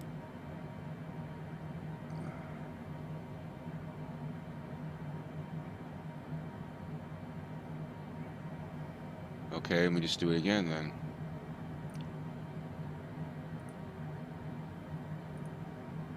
Load and activate.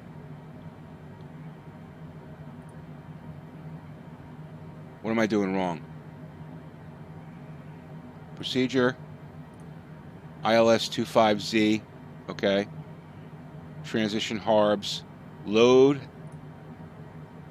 Activate. Activate.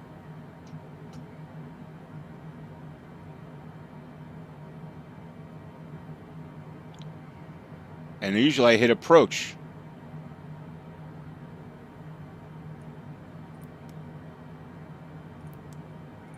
I don't know what the hell I'm doing wrong.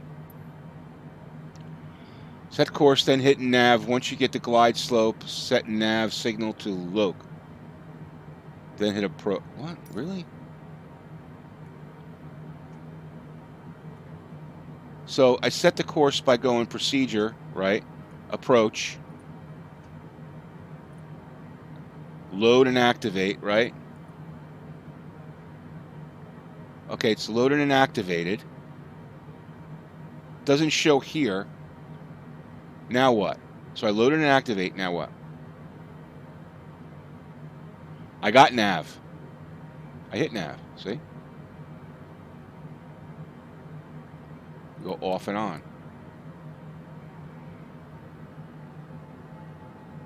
All right, so now I'm getting to the point where I'm gonna have to land this just.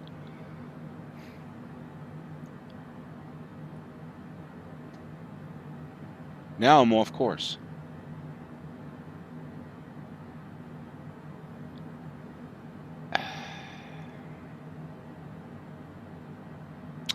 Oh, duh. Thank you.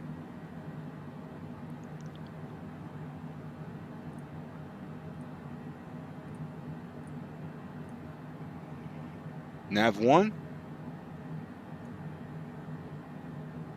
No, I want to be an FMC, don't I? FMS. I don't know. I'm confused. Yeah, I'm in FMS. FMS. Nav.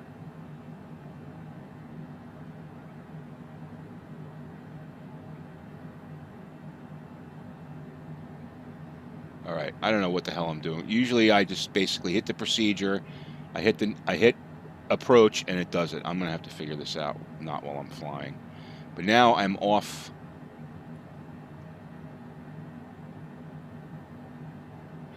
Oh.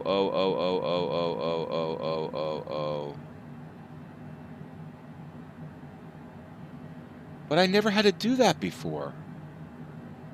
I never had to set the nav radio. This is the problem. Like, I don't know what the hell I'm doing. I feel like I don't know what I'm doing.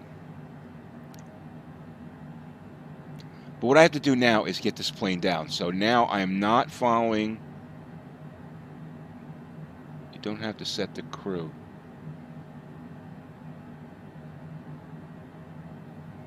Okay. So question is, why isn't it flying to Jeep Z? Maybe it is.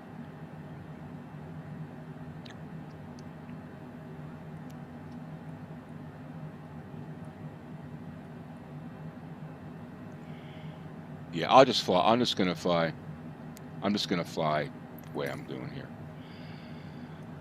I'm telling you, every time I've done this before, I've hit the approach,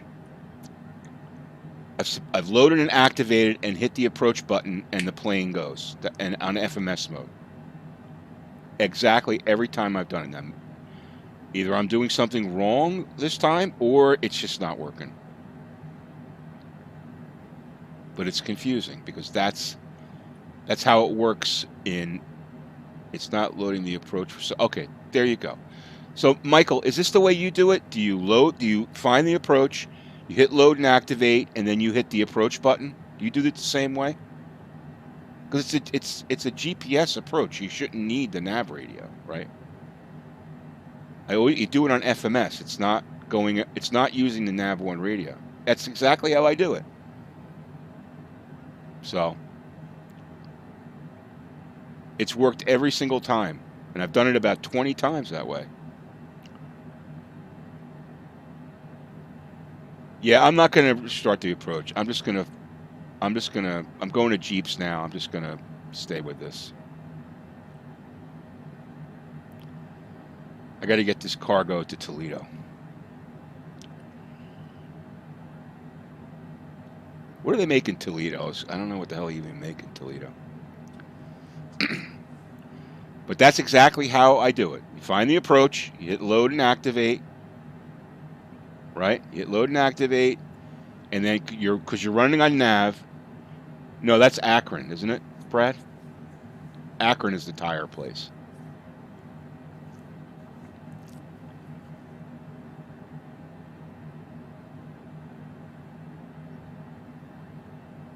Oh, so ILS is radio. Okay. Is the iOS is like what? Who was saying that before? Barrett. Barrett, were you saying that if it's an ILS approach that it's only the RNAV approaches that'll use the FMS, and the ILS approaches are radio. All right, so you got to go to nav 1. Okay. Yeah, I'm not getting. No, I have that turned off. I turned off that on Thunder. You could turn that off. Thank you, guys. I'm learning now about navigation. I would much rather just use an RNAV approach. It's just easier. That's what I'm used to doing. That's what I do. RNAV, load up. So okay. So if it's ILS, it's a radio. I got it. Okay. Thank you.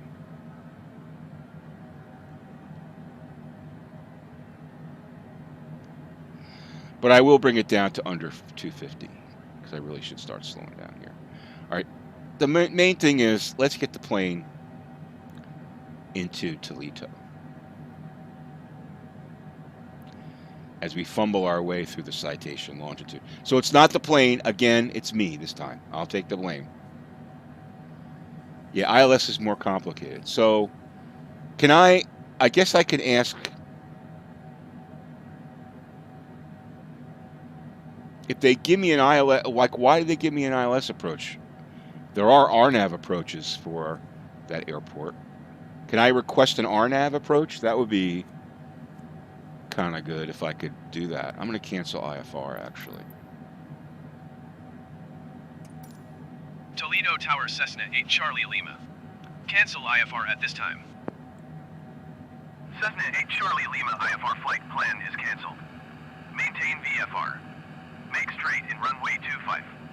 Altimeter 29.902. That's what we want. Cessna 8 Charlie Lima cleared to land runway 25. Wind 277 at 7. Make straight in runway 25 Cessna 8 Charlie Lima.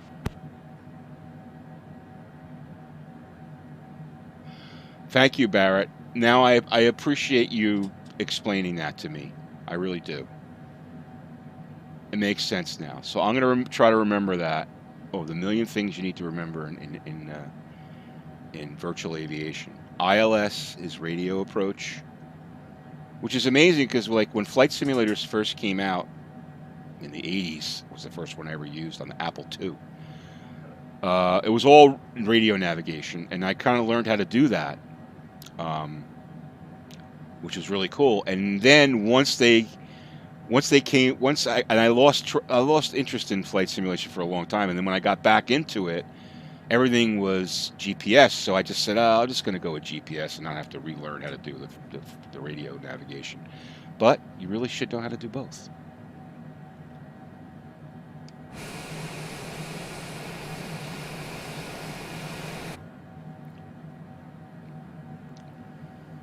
Field in sight, yes. We have a field in sight. In fact, let me get this. See, I like to turn on the smooth track head tracking, which I use with my iPhone. If you're looking for iPhone, or I should say, head tracking for $10, there's an app called Smooth Track. I have a video on it on my channel. You can check it out. Download the app, use this thing called OpenTrack on your PC, and you get head tracking, which is great. All right, so once I got that, I like to peer over there. Okay, so we better slow down here. I'm talking. Autopilot landing gear. Landing gear. I'm going very fast, but we'll make it. Gear is going down.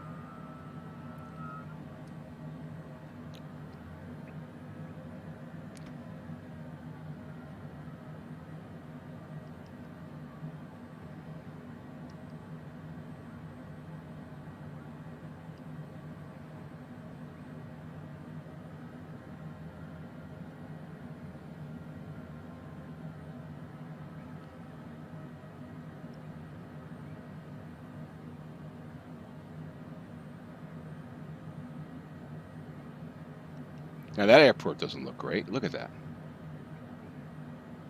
That's an autogen airport. 149. Let's get on the 500. Thank you. There's the scenery loading. They choose to do scenery loading when you're coming over the threshold. Fix that, guys. Little off, but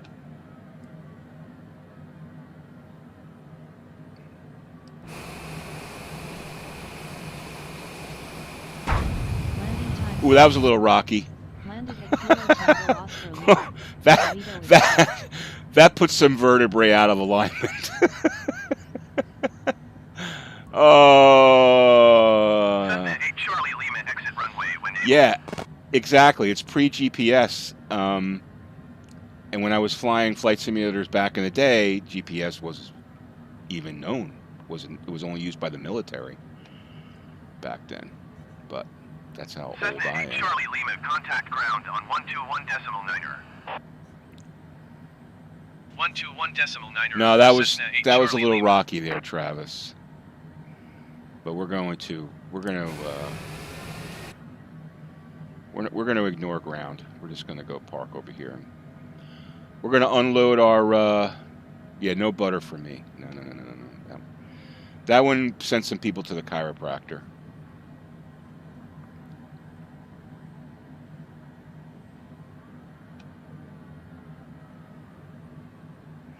All right, we're just going to park right here. As good a place as any.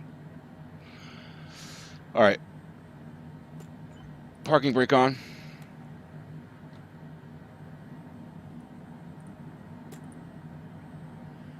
And I have auto shut down because you got to shut down to register your flight. So shut down. Engine off, time logged. End of flight. Registered in OnAir company. All right, we made it. So let's check out OnAir. All right, let's see. We gained a 1.6% reputation change. That's because I have the options set off for, like, you know, procedures and all that. I should probably turn that on. But we gained 19 XP, which is good. And not much wear and tear of the frame, even though we, like, killed the shocks on that one. But the good news is, if we go to our dashboard, we now should have increased it to $158,000. Yeah, getting up there, man. When you get flying the Longitude, you can start making some coin. All right. So I'm gonna pick another job here in a second, but let's give away a 1-month subscription to OnAir. So here's what we're gonna do. We're gonna have a trivia contest. Okay. If you guys are watching on DVR, I'm going to give you a few minutes here to catch up, all right? But because I'm going to be chattering here, but catch up to live so you don't miss it. Michael, how you doing? Thanks for joining. Kevin, thanks for joining to you. All you guys, I appreciate you joining. Listen, if you don't mind, hit the subscribe button if you're interested in seeing more of these streams, and notification button, so that even though it doesn't always work, you'll get a notification when I put up a scheduled stream. I usually try to schedule them at least a day in advance, but it's always Tuesday, Thursday, 8 p.m. Eastern, and Saturdays, 9:30 a.m. All right, so let's so hit the subscribe and hit the like if you like what you see today, or if you don't like what you see, hit the dislike. Up to you. I'm good either way. All right, so let's get some trivia questions up here. Okay. And thanks for the subscription there. Jose, thank you very much for the subscription. Give me a second here and get my trivia up here.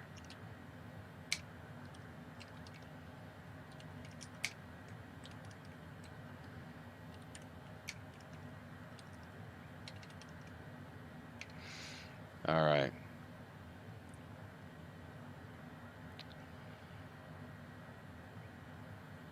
Let me pick a good one.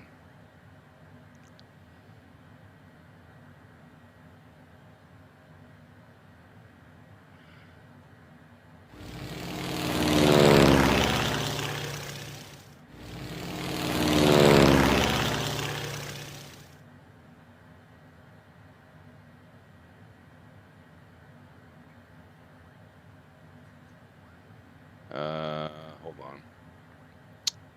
That's not good. Hold on.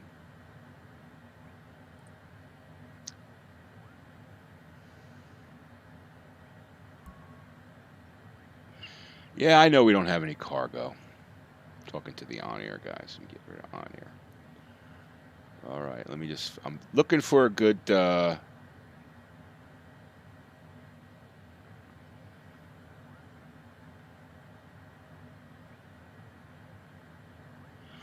Ooh, I got a good one.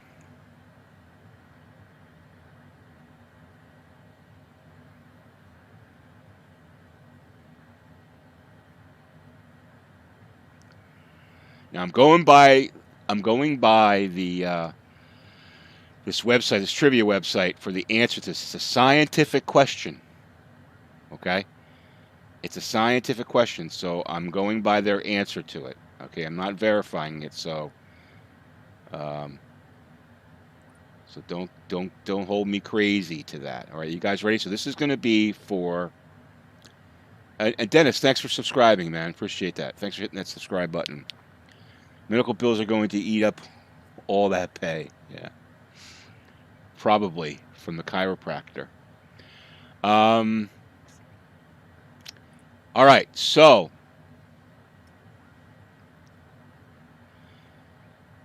here it is. It's going to be A, B, and C, and I'm going to need you to put the letter, okay, of the answer. All right, here it is. Write these down first. Let me see. What's the best way to do this? Should I do the question first? Yeah, let's do the question first. Don't answer until I give you all of the answers, all right? All right. So, which is the hottest planet? A, Venus, B, Mercury, C, Saturn, D, Jupiter. Which is the hottest planet? A, Venus, B, Mercury, C, Saturn, D, Jupiter. Our first one to answer wins. Gold Rake, you won. Absolutely, dude. Venus is the answer. Although Mercury is much closer to the sun, it has no atmosphere. The atmosphere on Venus helps retain much more of the sun's heat.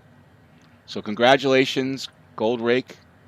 You won a 1-month subscription. Do me a favor, Gold Rake. Email me here at this address.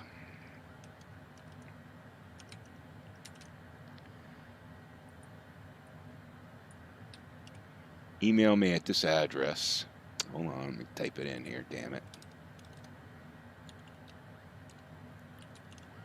And I will get you your key, okay? Congratulations, dude. I'm assuming. I shouldn't say, I don't know if you're a dude or not. Congratulations, person. I guess you could call. I'm not going to get into the gender thing. No. I'm just going to say dude because I say dude. Congratulations, dude. All right? Send me an email and I'll try to be politically correct. I'm not the most politically correct person. I just don't, because I just choose not to talk about stuff because my mother taught me many things, and one of the things she taught me was it's usually better to keep your opinions to yourself. You were close. You'd hear. Oh, you had to hear the letters again for a second time. Sorry, Kevin. Well, we're going to give away another one, so you might have a shot. In fact, let's find a job here at Toledo. We're going to do one more job here. And then we'll give away one more subscription. All right. So make sure, Gold Rake, make sure you email me, okay? And I'll get you that. Let's see. So let's pull up OnAir. Where the hell is OnAir? All right, OnAir. All right, so we are. But it's nice to have 158K, dude. Start out with 10K, grinding your way, and then all of a sudden you bring it up by chunks of 70. That's pretty cool. All right, so we are at Toledo. We're going to look at jobs in Toledo. We still have the. By the way, this Longitude, I rented this thing at in Pocono, MPO, which is Pocono County Airport, or it's the Poconos, pretty far away. I'm paying $5,300 an hour, I guess it is, for it. Anyway, let's look at jobs. So we're in Toledo. I'm kind of thinking I want to make my way back east. So we're going to look for headings of 95-ish. What's this guy? Ooh, this might be a good one. Ooh. This might be a good one. 52K, 440 miles, 5,200. That might be good. K tall. Let me just see. Let's see where this is. So we're going from Toledo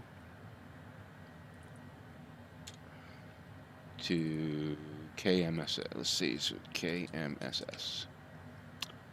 Oh, this put me back up here. So we're going 95 degrees.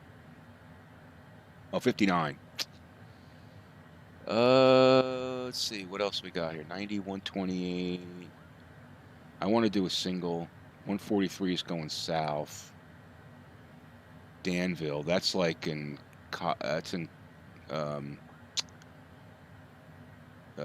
think that's in North Carolina. Due south is taking me to, I want to do a single jobber. It would be really good if they had like some of these jobs that were like hops, like they go K-tall to PIM, and then, but I mean, basically, you need to have a big plane to take both of these and do the hop, right? Sometimes with smaller jobs, you can take multiple pieces of cargo. Like we could go find smaller jobs and, you know, hop together like 3 things and do the hops. But anyway, different ways of doing it. So, actually, you guys are looking at, you're not looking at OnAir. So let me bring up OnAir. I'm talking about like right here. It's got multiple, you know, you'd have to go from you have to take both of these cargoes, 11,000 pounds almost, go from Toledo to PIM and then to Atlanta, right? So you need a big plane for that. Well, I want the coin. I don't mind going back. Where the hell is it? Did I lose it? Oh yeah. I want the coin. I don't mind going back. Here's what I like to do. I'm going to take this job, okay? But what I'm going to do here is I'm going to go to pending jobs, and I'm going to see. I'm starting to figure stuff out. So I want to look at this FBO and see what kind of jobs are there, and also make sure they have fuel, okay? Because I've run into some that don't have fuel. Look at that. See this? That's a problem. They only have 5.3 gallons of fuel. I can't go here because I can't refuel. Okay? So this is what you have to be careful of. So this is a no-go. We're going to lose $27, but that's okay. I don't mind doing that. So let's go back to here. So see, that's a no-go. All right, so let's look at jobs again. This is why you got to check out. Now, I wish they could. Here's what would be really cool. Oh, actually, I can do this. Okay, this is what's cool. I can do this. Okay, and now you guys. Well, you guys can't see it, but let me show you. Here, let me do this. Now you can see it. All right, so now if you look at this.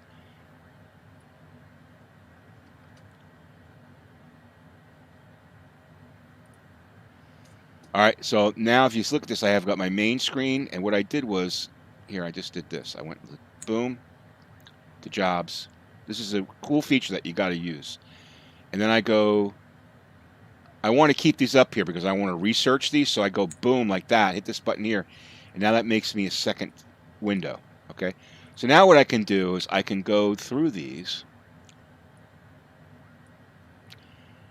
Let's see. As I wear down the batteries in the jet.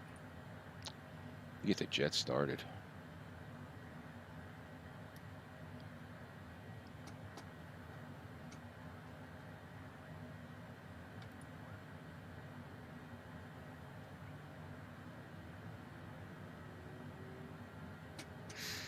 All right. Give me a second here, guys. All right. So yeah, so you have 2 windows open here. It's just easier to work. So now I can look at these. I can say, okay, which ones do I want to do? All right. So we know this one's no good because, or we know that, let's sort them by value. Okay. Ooh, there's a long ass one. Oh, 26. That's not enough. So, why? Come on, value. There you go. This one, 69. Klug. Where's this going? 203. That's further. Yeah, I kind of want to go back. Where's this going? 140. Yeah, let's do this one. What's the hell? What the hell? Let's check out Dan though. Dan. So we're gonna go to World Airports. Dan. Because we need to check it out, right? Can't just. It would be great if you could just right click and boom, bring it up. But We got fuel there. Yup. So we're good on fuel. Now let's look at the jobs here, because we want to be able to make sure we have we want to make sure that we have another job that we can. Oh, why doesn't it do that? Oh, that's weird. So even though I'm here, it doesn't show. If I click this, it opens this job thing. All right. Well, I want to look. I can always go back to Toledo. So let's just take a look. See, we're learning how to use OnAir. It's bringing up all the jobs, and I got a decent amount here. So I can pick up something. There's one for 65. All right, so I can pick up a decent job here. All right, cool. And then we know they have fuel, so that's all good there. So let's go back to this. Nope. Let's go back to this. Let's go back to this. And we'll forget which one it was. This is the other thing. I've asked them, and they accepted it. I put a suggestion in, and they accepted it. They're going to add a column to this so that you can see the destination. If it's a single hop, it'll show you the destination rather than having to open this up. I put it. If you're on the Discord for OnAir, you can put suggestions in. There's a way to do it. You have to and they accept them or reject them. So that one got accepted, which is cool. All right, so I think it was this guy. Nope. This guy? Nope. This guy? Yup. Dan? Okay, so there we go. We got Dan. Just make sure we got Dan. So this is it's 5,000 pounds. 366 miles. Shouldn't be a problem for us. 41K. We'll take it. All right. We need to pilot our way to Dan. So basically, we're going to go to here. All right, we're going to go to here. Okay, let me get back on my other configuration here. Give me a second here. Turn that on, that off, and that on. All right. So we're going to load that up. Okay, we already have 140 nautical miles worth of fuel. We want at least a half hour more of flight. So, I mean, 500 is probably going to, range of 500 is going to be fine. So let's hopefully we can fit that much in here. Cover this up here. You can see we got 39.5 gross weight max. So,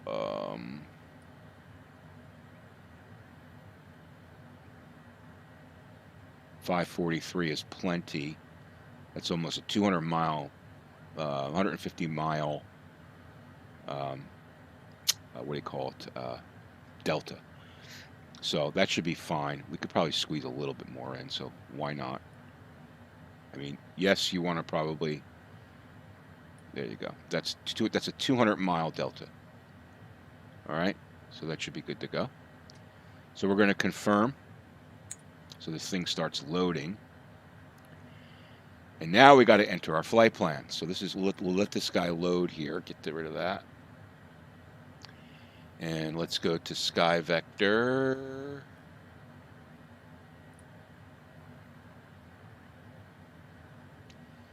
We're going to go KDAN. All right, and get rid of Jeeps. So you can see KDAN, we got to fly over these, this is the Blue Ridge Mountains, or I'm not sure which, part of the Appalachian Mountains there, to Danville. So this is Danville. All right, nice little near Buck Holler. Danville's 571, it's a non-towered airport, so we're not going to get ATC into there. We'll have to figure it out on our own. But we're going to do straight in approach. See if we can find a GPS vector right around there. Good. 11 miles. HIVDU. Perfect. Gets us right into this airport. Let's look at the map. Let's look at the airport diagram. Does it have one? Probably not. Oh, it does have approaches. All right, so let's just look here. We're probably going to be runway, is that 20? All right, so runway 20 we're going to ask for. And yeah, so that should be it. 370 miles total. Get us back into the east a little bit, the mid-Atlantic area right there. Nice flight. So we'll have that as reference, and we'll know what to put into our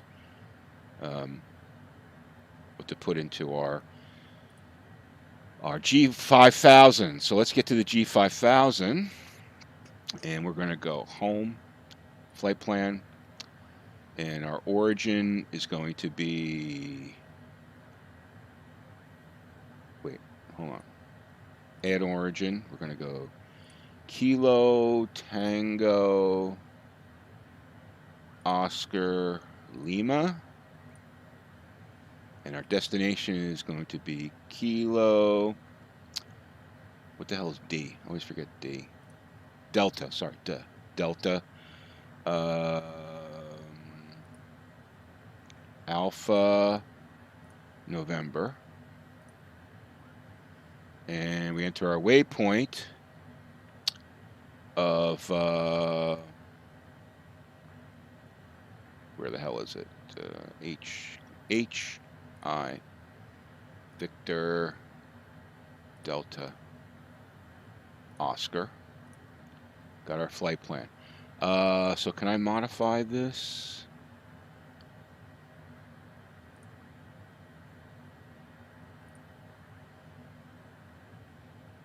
Does it let me put altitudes here?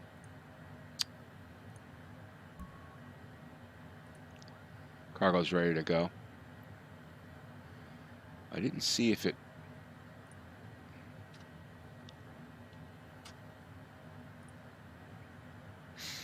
Alright, let me just look at this flight plan again. So it doesn't really insert after direct to... It's not what I want to do. I want to go... I can't edit one, right? En route. Oh, feet.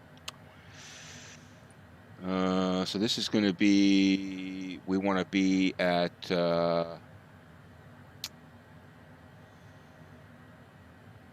let's see, what did we say the altitude of Dan was? Tell me it's not 672 and it's got it in there already for you. No, it's 571. So I want to be at 4000.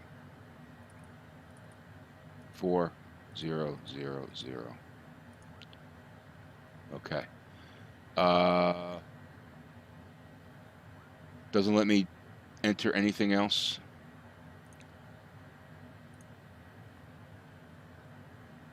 Okay, I guess I could probably specify another waypoint to get me to, oh, I see.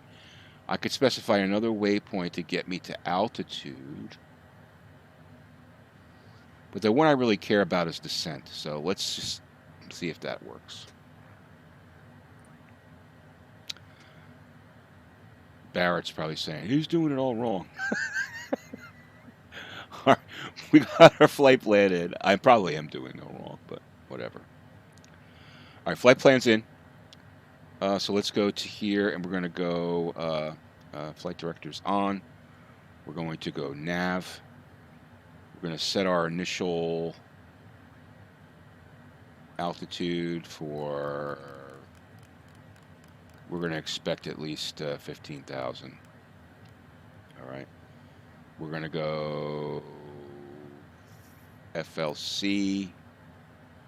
And we're going to go speed of, I'm going to try to do this right this time. 240.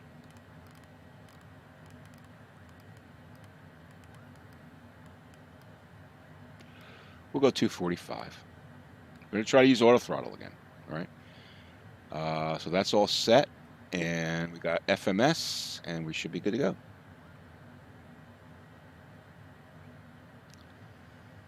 All right, so let's get back to now we're going to give away one more subscription to OnAir. One more 1-month subscription. We're going to do it after we finish this flight. Okay, Dan. We're all ready to go. Okay, we're packed to the gills. We're going to have to set our flaps accordingly. We're going to have to set our trim accordingly to get this bird off the ground. But hopefully this flight will be smoother. We'll see. Guys, did I do that right? Hopefully I did that right.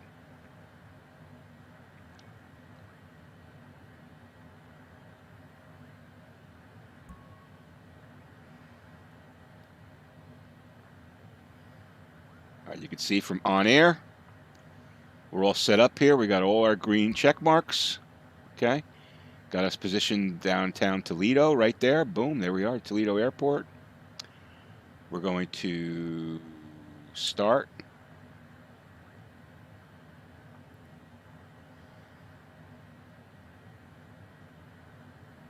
Okay, should get the word.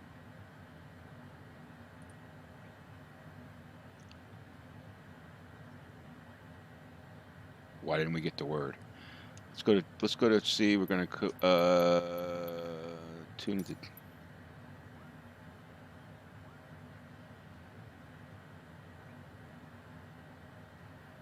Okay, I'm going to. What am I here? Let's see. Takeoff options.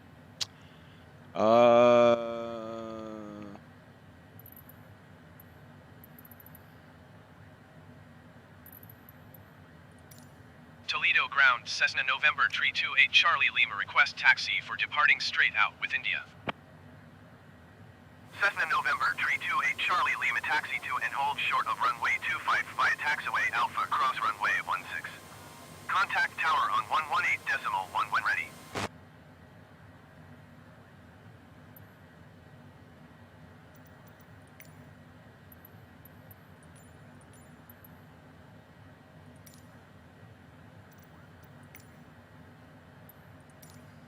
I don't know why. Taxiing hold short runway 25 via taxiway Alpha cross runway 16 Cessna 8 Charlie Lima. Now let's just look at the chart here. I'm pretty sure. Where are we? We're here. I think this is 25. Let's just look here. Yep, 25. So we're going to go, boom. We're going to taxi straight out, and didn't give us any. Oh, taxi A. Okay, told us A. All right, good. So we'll leave this up here so we can figure out where the hell we are here. All right, so we're good to go, right? Good to go? Well, it would be good to go, but the engines aren't running.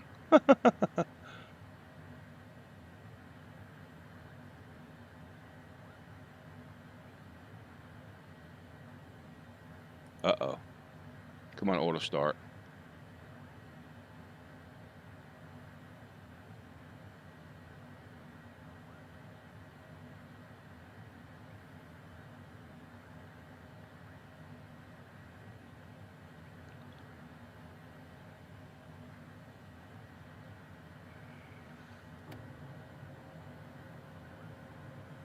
We got our fuel loaded, but we don't have engines.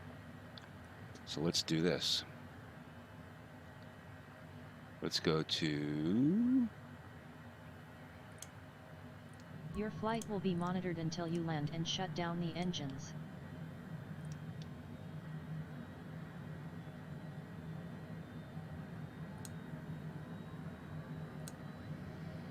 Cure that quickly.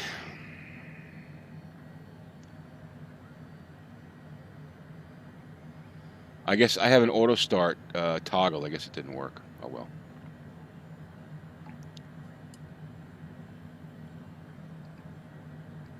We got our fuel on board, 592 gallons. We got our flaps to take off. We got our elevators. We're guessing. Should be okay. Let's look at our speed bug. Takeoff is 120. I guess. Don't follow me if you're flying a real plane. That's the disclaimer. All right, engine's looking rosy.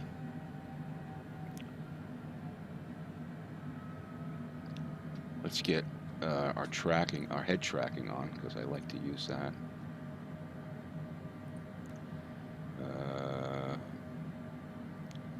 All right, so we're taxiing to A,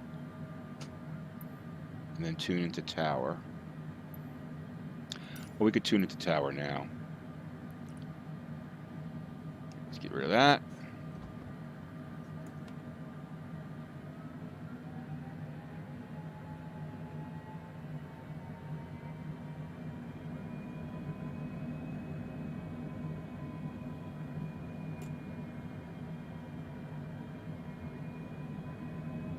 What the hell? Oh.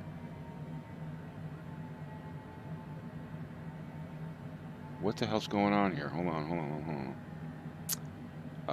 Let me take this off. See that? Nav. As soon as I did that, I screwed up. I gotta fix all that shit again. Hold on. Do I have the reverse thrusters on or something? Parking brake off.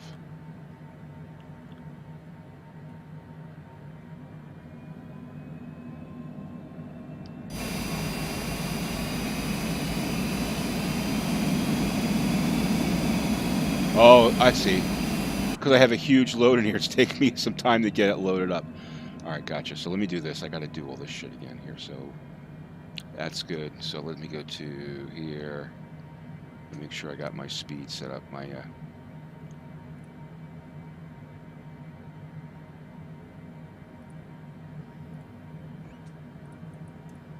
why isn't this working? Come on, dude. The mouse is stuck. The mouse is stuck in some sort of...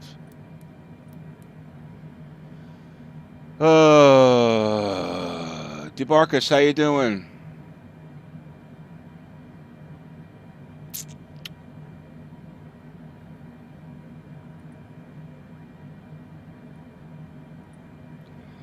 My mouse is stuck in this.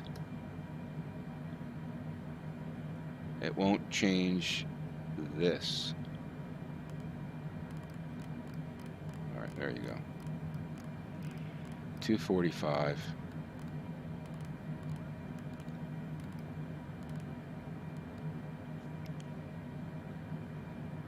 FLC.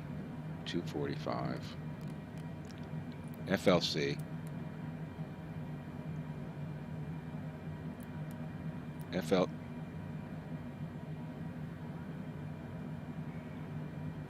FLC. Are you kidding me, dude? Now the FLC button doesn't work. All right, screw it. We're just going to do this. Now this doesn't work.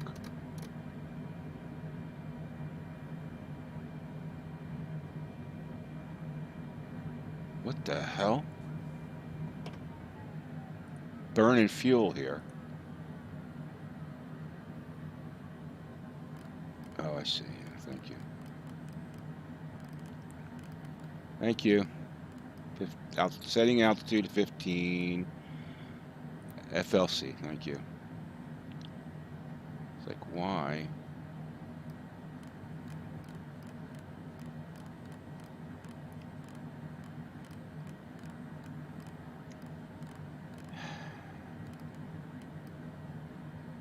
All right. Everything's set now.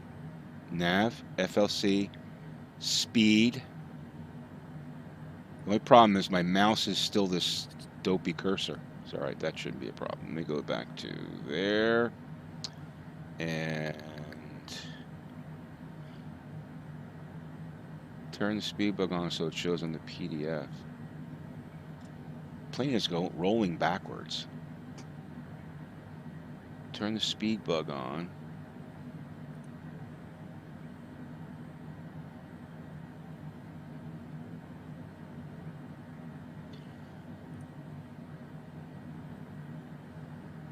I don't know where to turn that. Is it here? All right, dude. I'm not going to put that on there. I'm good. At this point, I'm burning gas. I need to get in the air. So we're good. Everything's set. Altitude set. Speed is set. FLC is net. Click on all. All right, there we go. All right, here we go. Let's friggin' taxi to the runway.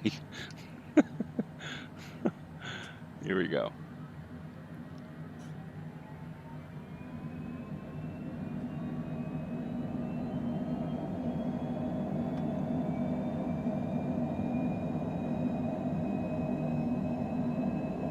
Well, this plane is overloaded. Look at this. Why is it so... Why is this plane so sluggish? Like, I have the throttle full right now. I don't have the brakes on. Something's wrong with this plane.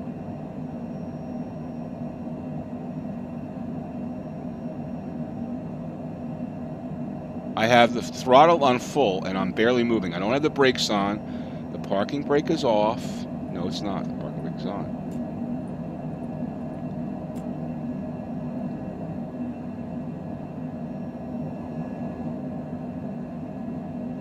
Why? What's going on? The plane's not moving. All right. Okay. Wait a second. Okay, let me try this again. Parking brake off. Okay? See the foot brakes? Oh, one's stuck. Look at that. Maybe one's stuck? Parking brake is off.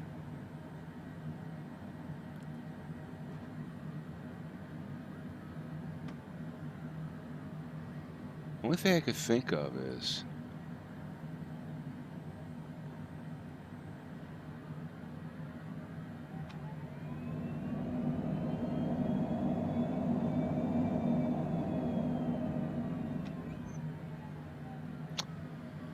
All right, I'm going to check one more thing and see if it's me.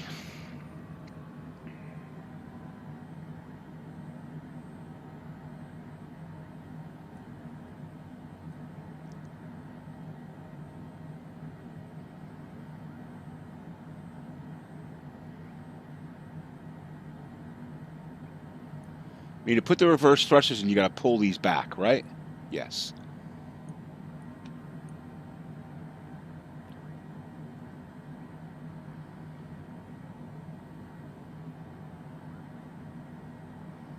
All right, I'm going to have to reload this plane because there's something...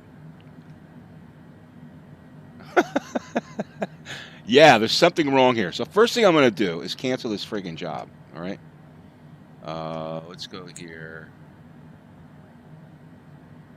How the hell do I do that? Go to here.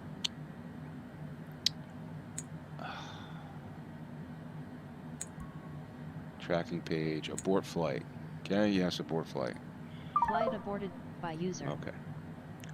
Now, let me see. I just aborted the flight, which means the cargo should be unloaded, right? I'm going to try one more time. Break off.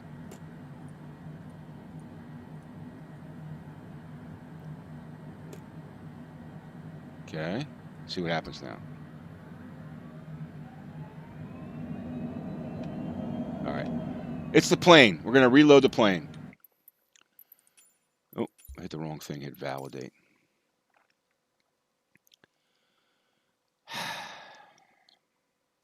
So here's what they need in FS 2020. They need a reload plane command. You can probably do that in this. I bet you can do that in developer mode, which is I'm going to start actually running in developer mode because I think it's, you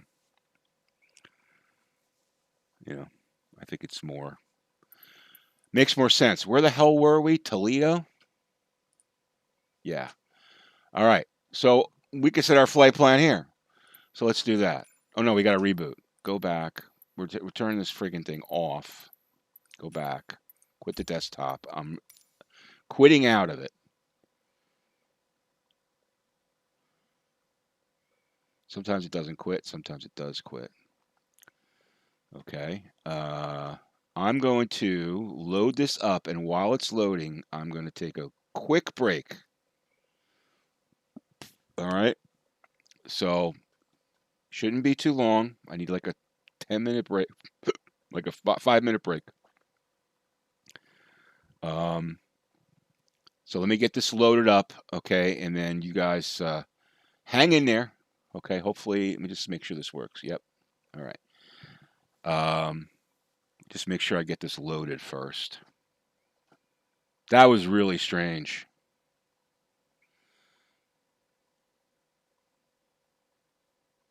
I mean, I don't think I was doing anything wrong there. I mean, it turned the brake off. I hit the throttles, and the plane wasn't moving. At first, I was like, okay, maybe it's because it's bogged down. I don't know. It's weird. All right, so stick with me. This is going to load up here. Hopefully, it's loading up. Let me just verify that it's going to load up once I see the screen, and then I'm going to take a quick break. You've had the exact same thing. Okay. Yeah, I should have reported it, but all right, good. We're good to go. Give me 5 minutes, guys, and I'll be right back.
All right, guys. Sorry about that.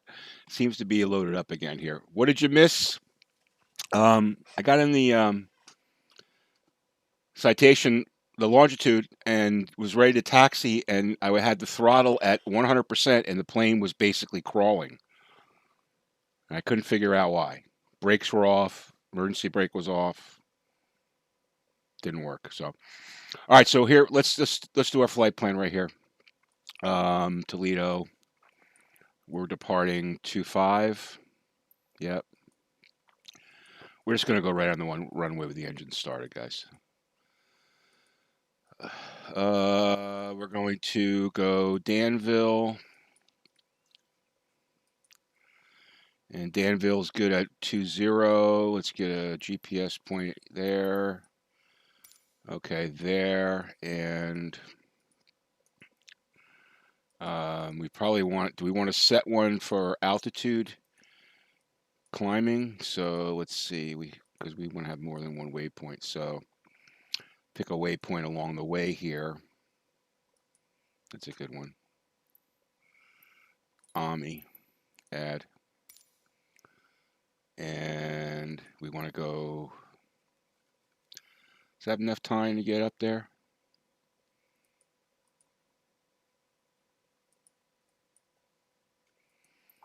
I could actually do it before that.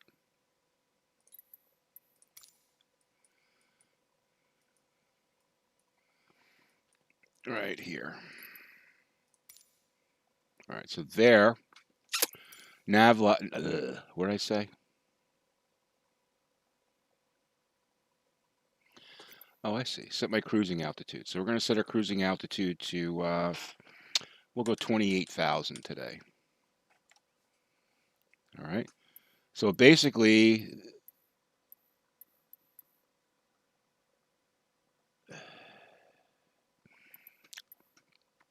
now that I've set this,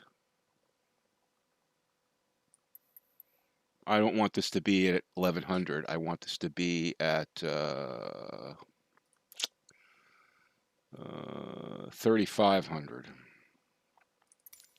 Can I change this one? Yeah, I could change this one, right? No, I can't change this one.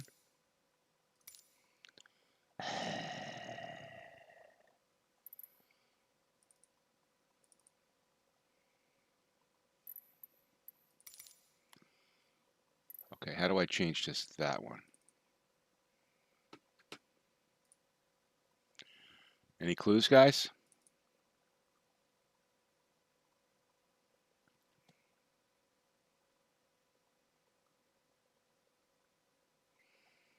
Oh, you do?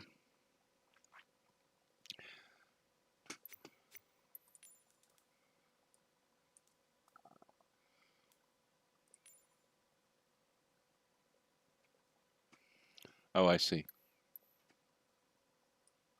I see. Okay. This is going to, I see. So this basically, oh, Michael, I think you got high altitude highways. So basically we're going KTOL, we're going to climb. ATC is going to give us, I guess, indications to climb and what. Could select approach too. Oh, I see. So we're going to go to, I could set departure, approach. So I want, what did we say, 20? RNAV 20. Oh, nice. That's the way to do it, dude. This is why I stream, man. You guys help me figure this stuff out. Let's just look. I'm just looking at Danville just to make sure 20 is the one I want. Yep, 20 is the one I want. That's nice. Perfect. All right, so now this will, ATC is going to give me this approach. So if I went with if I went to low altitude, that's for if I want to stay below 10,000, I guess.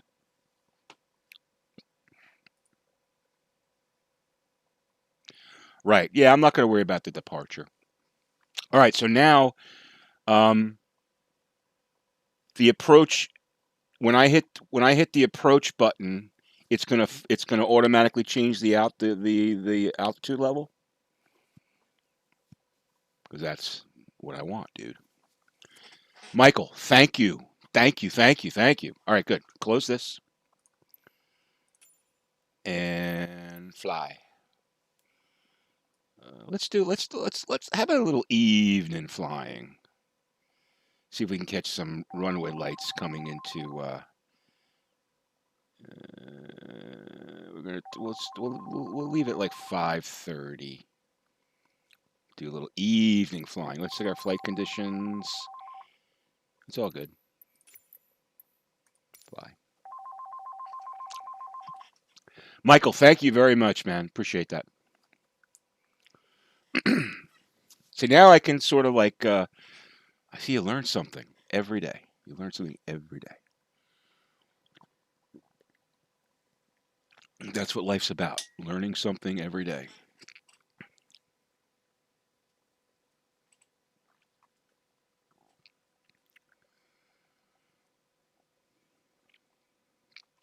So while we're waiting here, let me show you this. If you guys are into OnAir and you're into Facebook, not everybody is, but you can check out the OnAir user group on Facebook. Just type in OnAir Airline Manager user group. You'll find it. Request membership. You have to answer a couple of questions just to make sure you're not a bot, and we'll get you in there. You've got about 30 members so far and growing every week. So some good folks in here. Just basically don't be an asshat. Is their main rules, but to follow the rules and everything's all good. So check that out. And let's see, what else did I want to talk about? Oh yeah. So September 10th, you got the big development update coming from Asobo and Microsoft, the Microsoft Flight Simulator Flight Team, or FS 2020 Flight Team, or one of the other 6 names for it. Patch 2. They're not really revealing exactly what's available in it, but they did give some indication of some of the capabilities. All right. Performance improvements, ATC updates. This is on the web if you want to check it out. Okay.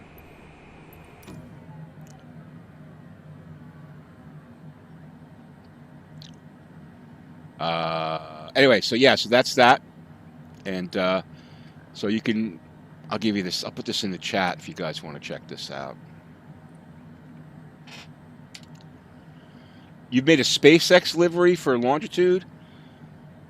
Sly Robocop, tell us where that is. I mean, you can't, I don't know if I can let you, I can't let you post, it's not easy to let you post a link. But do me a favor, send me, do you have it, is it something that we can download from somewhere? Just yes or no on that. All right, let's get this plane in the air here. So, what am I doing here? Taking that off. You guys are looking behind the scenes there. This is behind the curtain. That's my stream window. You see there, I got the chat in there and active users and all that. A little behind the curtain action. All right, so let's get, I like to turn on the lights so we can see stuff. Okay, cool. If you're on the Discord, join my Discord. Look in the description if you could. Join the Discord. And there's a FS 2020 channel in there. If you want to post the link to your livery, check it out. And if you're into doing liveries, I want to talk with you because I need to work with someone on some liveries. So anyway, let's get our shit together here. So we've got, we need to get OnAir going here, right? So, okay. Hopefully we won't have to load this damn job up again. We got the fuel we need. Confirm and go.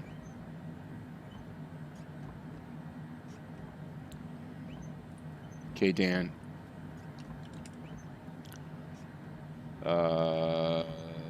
That's good to go. I'm not going to start tracking it yet. Okay, I'm going to, let's get our, let's see, flight director on. We're going to set our initial altitude to 20, well, let's just set it up to 15,000. Okay. We're going to go FLC nav, and we're going to set the, sorry, hold on, FLC, set this to manual. We're going to set this to 245.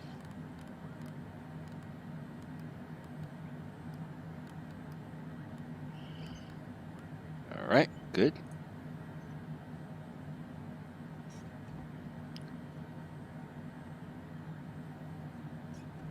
Oh yeah, I know that people have been having problem with the pixelated issues. They don't make it easy. They really don't make it easy. How do I? Okay, so how do I contact the tower and get IFR clearance? How do I do that, man?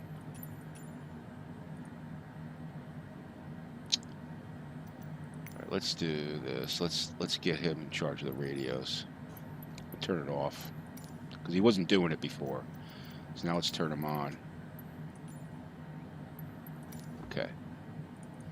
I guess we'll just try to get it in the air. All right.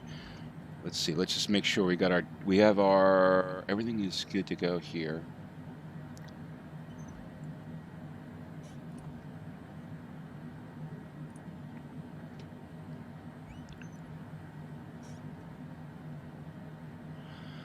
Okay.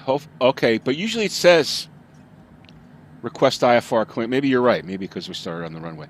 SpaceX logo is not pixelated as much as yeah. Okay, well that's good. That'd be kind of cool to have a SpaceX version. But I'm actually looking for a livery for my virtual airline. I've got logos and stuff. I've done a lot of livery painting in X-Plane, but I started to do it here, and it was just ridiculous. All right, let's focus on the flight. So we got altitude is set, flight director's on, FLC set, speed 146, nav is on. And, well, I appreciate that. We'll talk offline, Sly, for sure. And we're good to go. So we have to start the tracking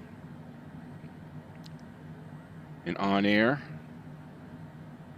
Your flight will be monitored until you land and shut down the engines. Okay. So I'll just go in again. So we got our altitude of 1500, 146 for our FLC. FD is on, nav is on. We're all loaded, ready to go. Flap set. I'm going to go 2 notches here because we're heavy load. I'm going to set my elevator trim back with nose up a little bit more. And here we go. Hopefully this time it works. Let me release the parking brake. Get rid of the yoke. Get rid of that yoke because I will definitely have to turn on the de-icing. And we're good. Let's go.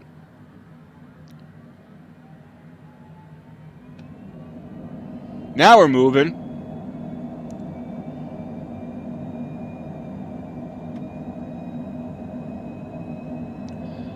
There's some sort of problem with that plane.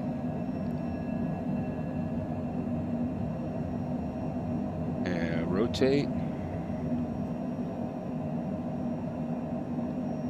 I should have used the, I forgot to use the auto thrusters. I guess I could just do it now, right?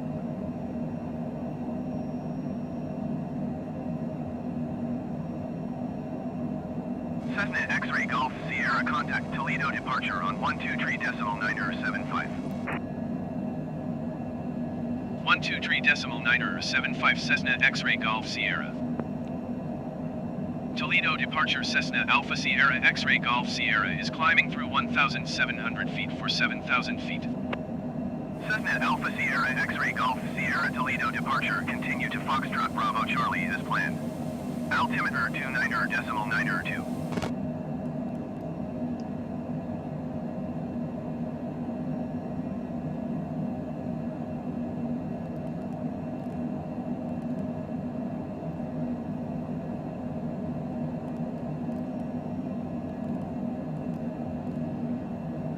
Okay.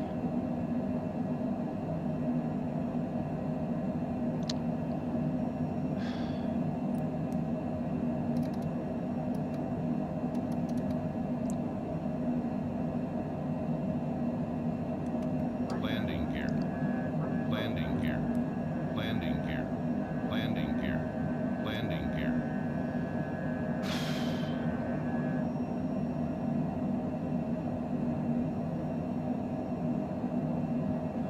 Why is the FLC going above 224?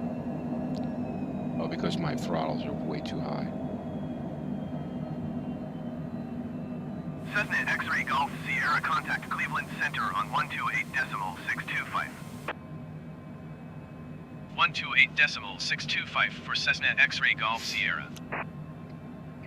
Cleveland Center Cessna Alpha Sierra X-Ray Golf Sierra is at 5,200 feet, climbing 7,000 feet. Cessna Alpha Sierra X-Ray Golf Sierra Cleveland Center continue to Foxtrot Bravo Charlie as planned. Altimeter 29.902. Cessna X-Ray Golf Sierra contact Toledo departure on 123.975. Going to 123.975 Cessna X-Ray Golf Sierra. Toledo departure Cessna Alpha Sierra X-Ray Golf Sierra is climbing through 6,200 feet for 7,000 feet. Cessna Alpha Sierra X-Ray Golf Sierra Toledo departure continue to Foxtrot Bravo Charlie as planned. Altimeter 29.902.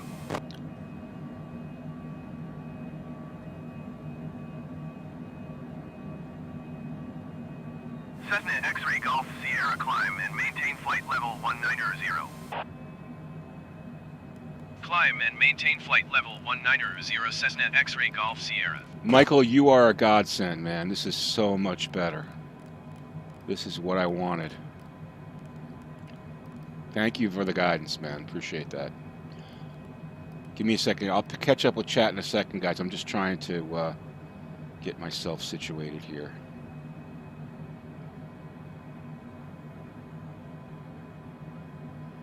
Why is it only climbing at 700 feet per minute? Because FLC is not on. Somehow it went off. Half of this is me, part of this is me operations, I think.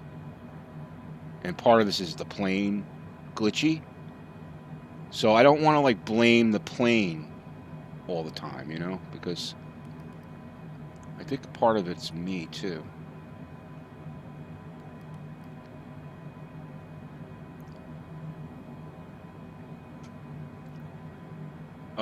Is auto throttle on? Oh, good question.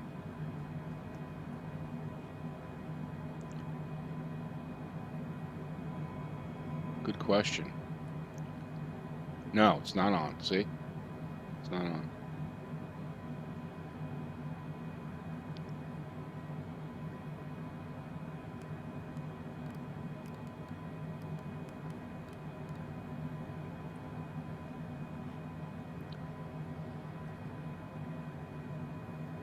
Cessna X-Ray Golf Sierra contact Cleveland Center on 128. Well, now what happened there? What just happened there? All of a sudden it just blasted off. 128.625 Cessna X-Ray Golf Sierra. See, this is what I mean. It's so weird. Cleveland Center Cessna Alpha Sierra X-Ray Golf Sierra is climbing through 8,800 feet for flight level 190. Cessna Alpha Sierra X-Ray Golf Sierra Cleveland Center continue to Foxtrot Bravo Charlie as planned. Altimeter 29.902. Oh, okay. So let me Cessna turn X-Ray off. Golf Sierra contact Toledo departure on 123.975. Auto throttle should now be on. Going to 123.975 Cessna X-Ray Golf Sierra. Thank you. Toledo departure Cessna Alpha Sierra X-Ray Golf Sierra is climbing through 9,200 feet for flight level 190. All right, here's what I'm going to do. I'm going to Cessna vertical Alpha speed. Sierra X-Ray Golf Sierra Toledo departure continue to Foxtrot Bravo Charlie as planned. Altimeter 29.902.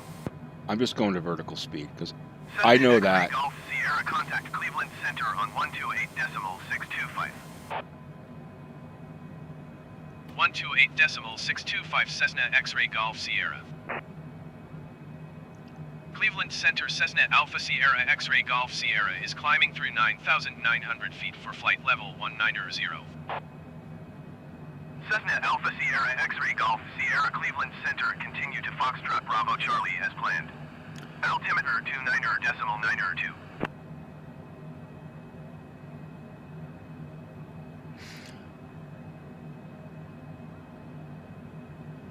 Things that piss you off about the Citation logo is the engines are very crisp and you can't get any...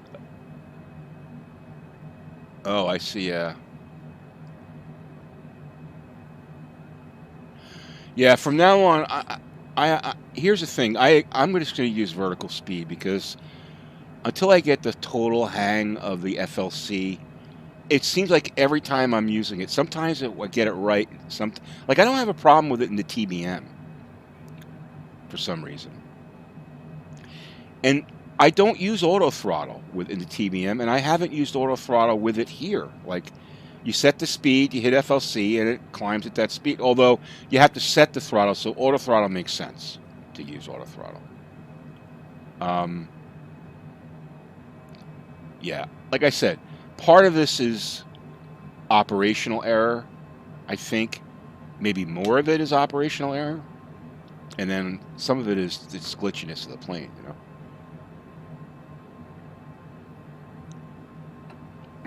Anyway, we're in the air. Golf Sierra contact Cleveland Center on 135.1. We're in the air and RoboPilot is handling communication. Going to 135.1 Cessna X-Ray Golf Sierra. You know what I really would like? I would like to have... Cessna Alpha Sierra X-Ray Golf Sierra is at 13,500 feet climbing flight level 190. Cessna Alpha Sierra X-Ray Golf Sierra Cleveland Center continue to Foxtrot Bravo Charlie as planned. Altimeter 29.902. So, Sly, I don't know if this can be done, Sly. You would probably know because you're learning, you're kind of mastering the modification of the liveries inside the plane. How hard would it be to put that blow up autopilot from the movie Airplane? You know what I'm talking about? Put him in the right seat. Would that be cool? He's your AI pilot. It's the blow up pilot from what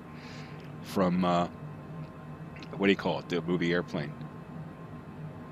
Okay, DeBarcus, I go by what you've told me a million things here. So, okay, you got to use auto throttle with FLC. Let me get here. I'm gonna make a note. I got my FS Flight Simulator notes. FLC. Select airspeed, auto throttle on. Select altitude. You told me this before, and I made a note. Select airspeed. Turn your auto throttle on, then select the altitude, and then click FLC.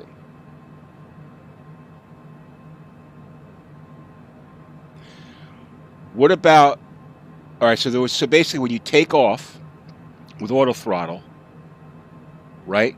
Once you're taking off, then you have your airspeed selected, the FLC, auto throttle's on, and then you just select your altitude. Well, I guess that kind of like you have to do it both. You found an image of the interior of the Longitude that they are using to simulate.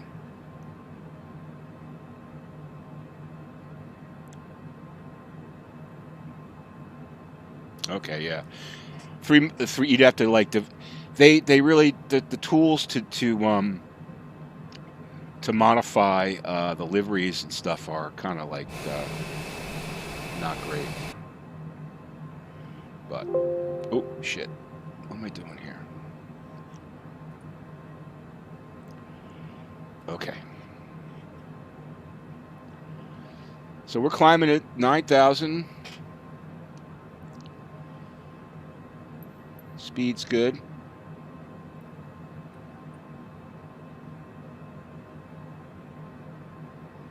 Cessna X-Ray Golf Sierra climb and maintain flight level 270. 20. Climb and maintain flight level 270 Cessna X-Ray Golf Sierra. 270. We're going up to 270.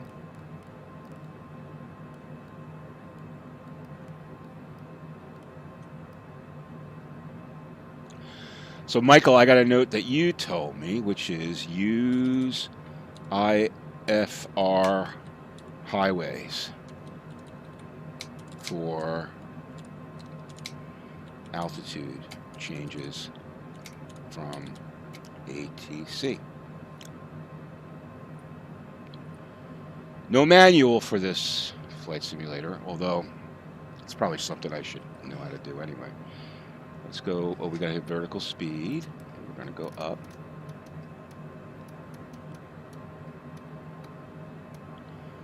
(2,000 feet per minute).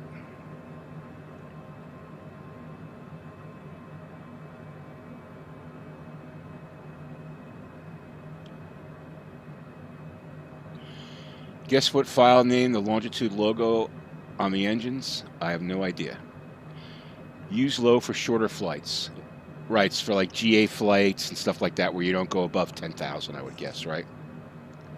All right, thank you. That was a great lesson. Thank you. And one I won't forget until the next time. No, I'm just kidding.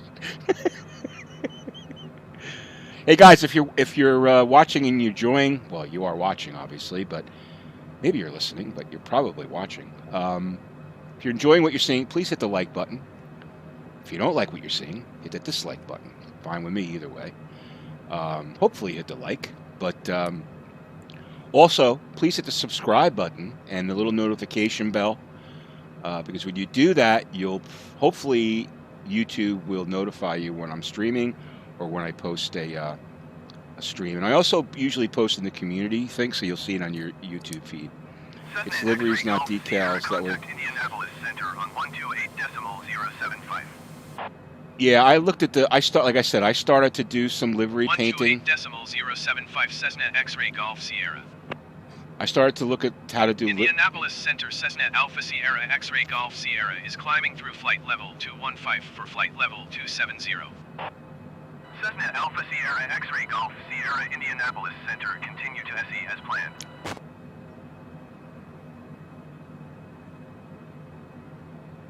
I started to do some livery painting,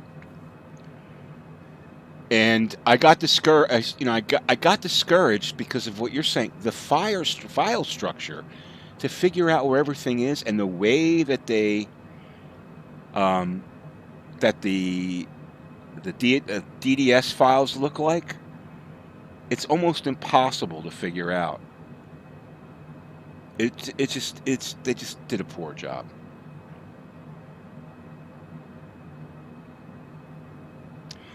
Not sure if a novice pilot like me should be using your stream as background fun while using the sim. Keep wondering why I'm getting extra ATC commands. Yeah, well, sorry about that, dude. Assuming that you are a dude, because your picture looks like you are a dude. Yeah, sorry about that.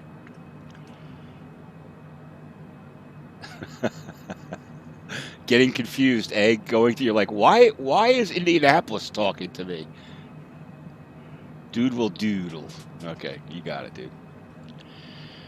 Anyway, yeah, I started to look at the liveries and I was like, man, this is so complicated. Just the way the file structures and where they put, just make it simple, for crying out loud. X-Plane makes it so simple. The livery is in the livery file. Everything is there. Okay? And most plane developers will give you a toolkit, which has like a what do you call it? Adobe Illustrator. Is it Illustrator? Not Illustrator. The other one.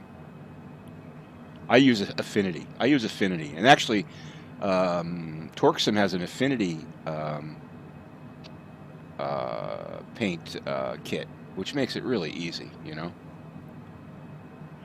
Exactly. I was like, I spent like an hour trying to figure out, and I'm like, screw this. I'm not doing this.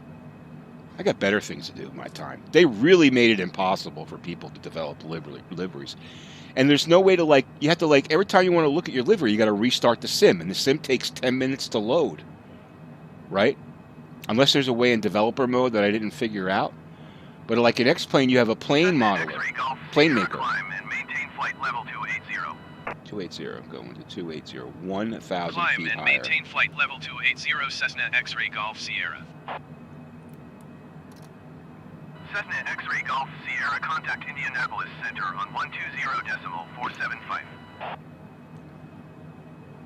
120.475 for Cessna X-Ray Golf Sierra. Indianapolis Center, Cessna Alpha Sierra X-Ray Yeah, Golf it's too Sierra complicated. is at flight level 275, climbing flight level 280. It's too complicated. Cessna Alpha Sierra X-Ray Golf Sierra, Indianapolis Center, continue as planned. X-Plane has what they call Plane Maker. You make a change, you load it up in the Plane Maker, you could see it within like a minute. It's too complicated. They overcomplicated it. So here's my question, because I was thinking about doing some scenery design for some of the smaller regional airports, you know. I'm wondering how difficult that is.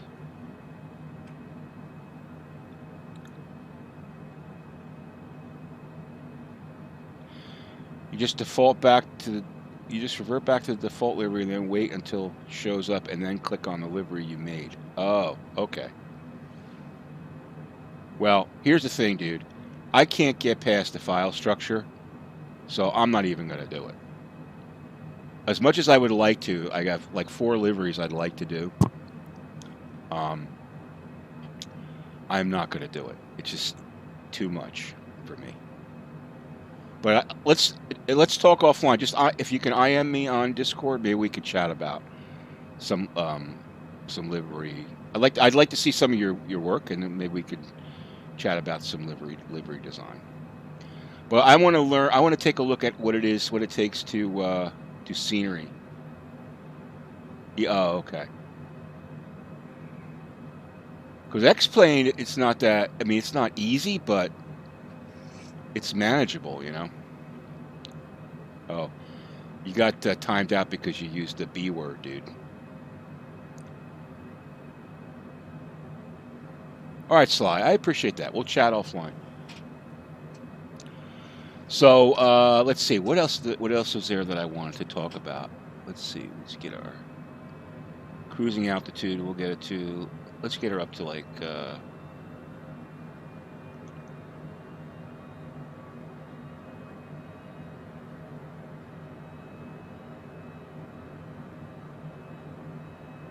$280. See, now ATC is going to tell us when to start to descend. So, thank you, Michael. Appreciate that. It makes my life a lot easier. When you're streaming, you need as much automation as possible. Because, like, I couldn't imagine flying in the Airbus and streaming unless you get to the point where it's easy. Like the GA planes are so easy. The DA62 and the Baron and SR22, easy. Not a lot of workload in the cockpit. This one's a little more complicated. I keep it around 285. That's 423 ground speed, so that's pretty quick. Let's see. Cessna X-Ray Golf Sierra, contact Indianapolis Center on 124.45. Okay. Going to 124.45 Cessna X-Ray Golf Sierra. I've never used Blender before, so. Indianapolis Center, Cessna Alpha Sierra X-Ray Golf Sierra, flight level 280. That's something I'd have to learn how to do. Cessna Alpha Sierra X-Ray Golf Sierra, Indianapolis Center, continue as planned.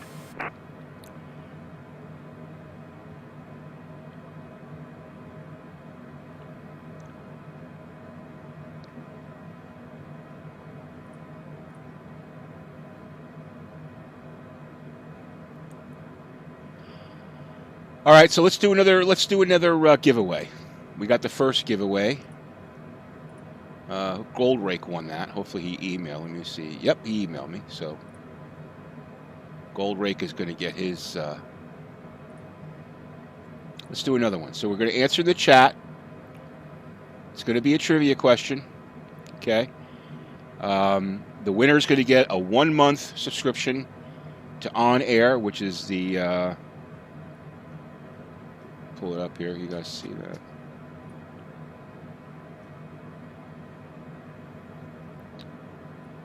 Hold on. Where the hell is it? There you go. OnAir, which is the. Look how fast we're going there. Wow. So we got to go up in the air a little bit.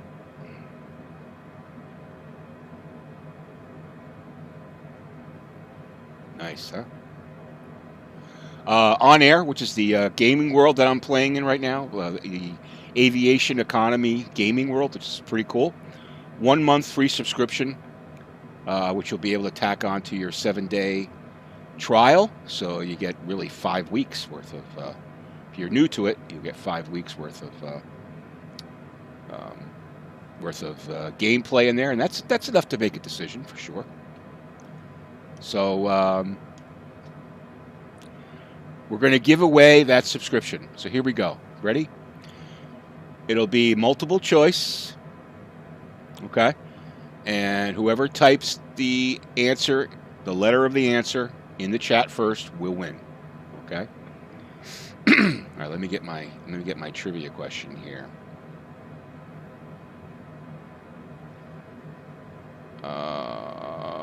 Let's see. Hold on. I'm going to get a good one. Hold on.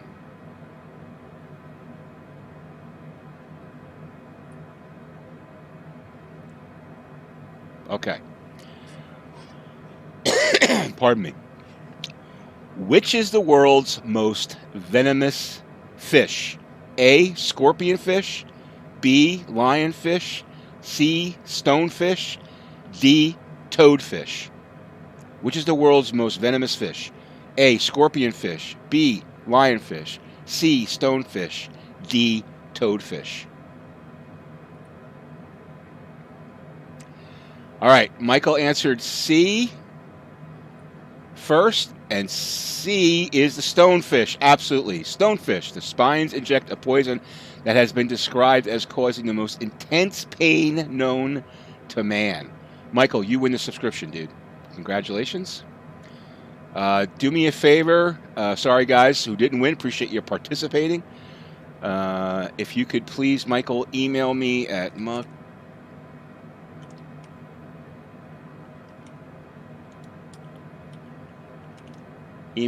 that address, and I will get you your subscription at the end of the stream. All right? Congratulations.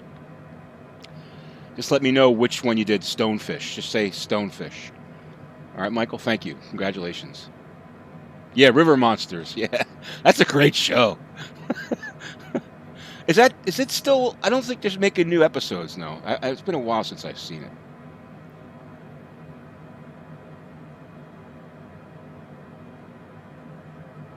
You're not good with animals, yeah. All right. Well, that was a good. I thought that was a good question. All right. Cool. Let's see.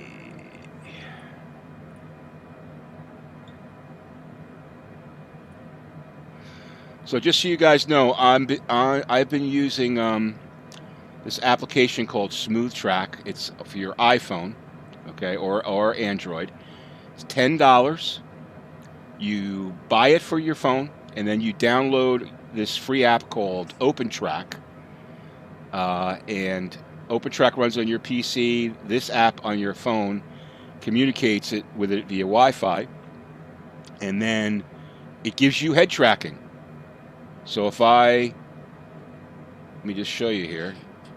If I hold on 1 second. Got a million things going here. If I do this, I just turned it.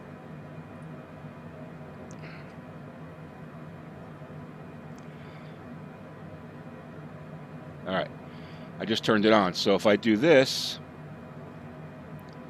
I move my head right, I move my head left, and it basically works like Track IR, except it's only $10.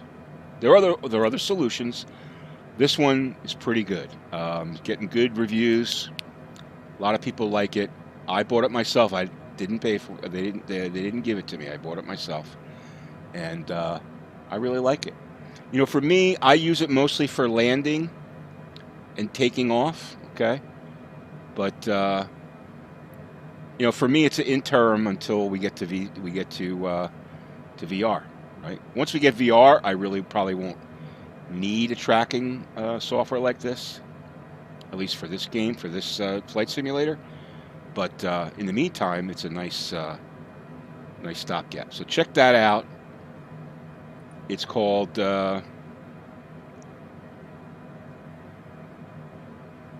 Smooth Track. Okay, and on his website, he's got the full instructions of how to install it, which I really like. And he actually has a video, detailed setup. You can Smooth Track. Just search it on YouTube.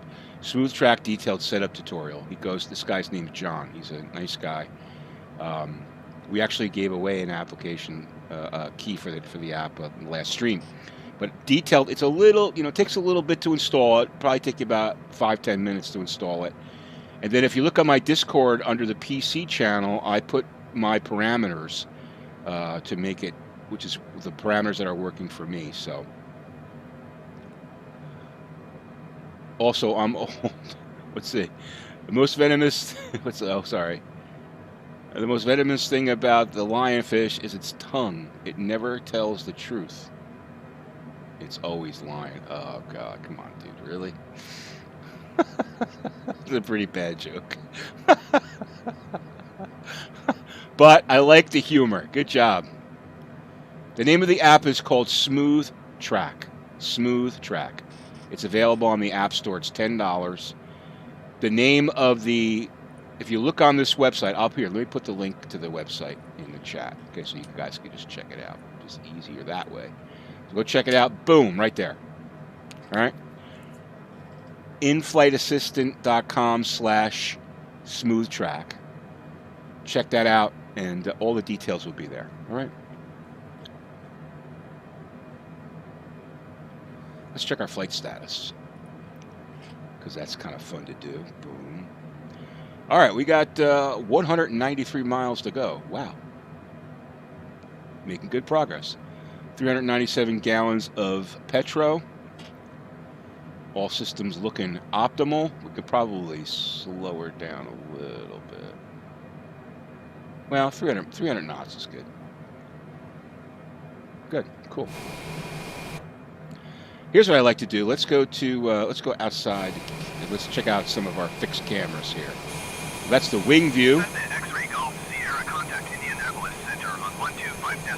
All right, the co-pilot take care of that. Other wing view. 125.55 Cessna X-Ray Golf Sierra. Indianapolis Center, Cessna Alpha Sierra I like that X-Ray Golf Sierra flight level 280. That's pretty cool. Cessna Alpha Sierra X-Ray Golf Sierra Indianapolis Center, continue as planned. That's pretty cool.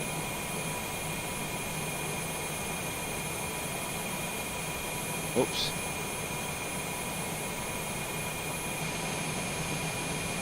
Oh.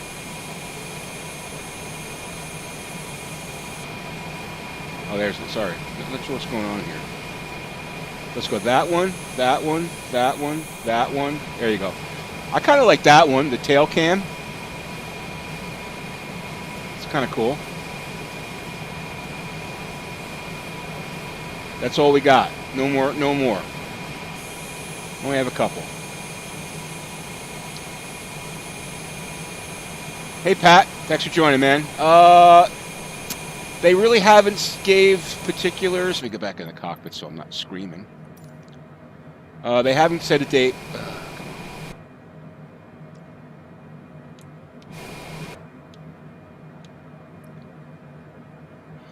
They haven't set a date yet. They haven't set a specific date. They said in the fall.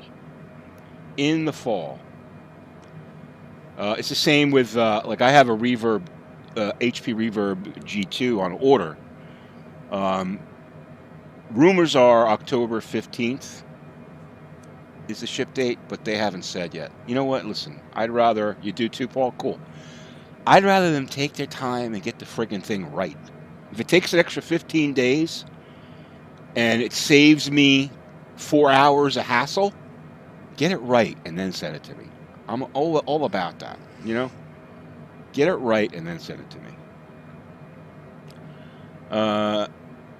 SpaceX delivery on the Longitude is Elon Musk's private space. Oh, cool. It's private. That's nice. That was a good idea. Yeah, you're with me. I mean, I don't know about you, Pat, but I go back to the VR like 5 years ago. I know that's not super early, but VR 5 years ago, before I bought, what the hell was it? I bought the one from Razer, the what was it called?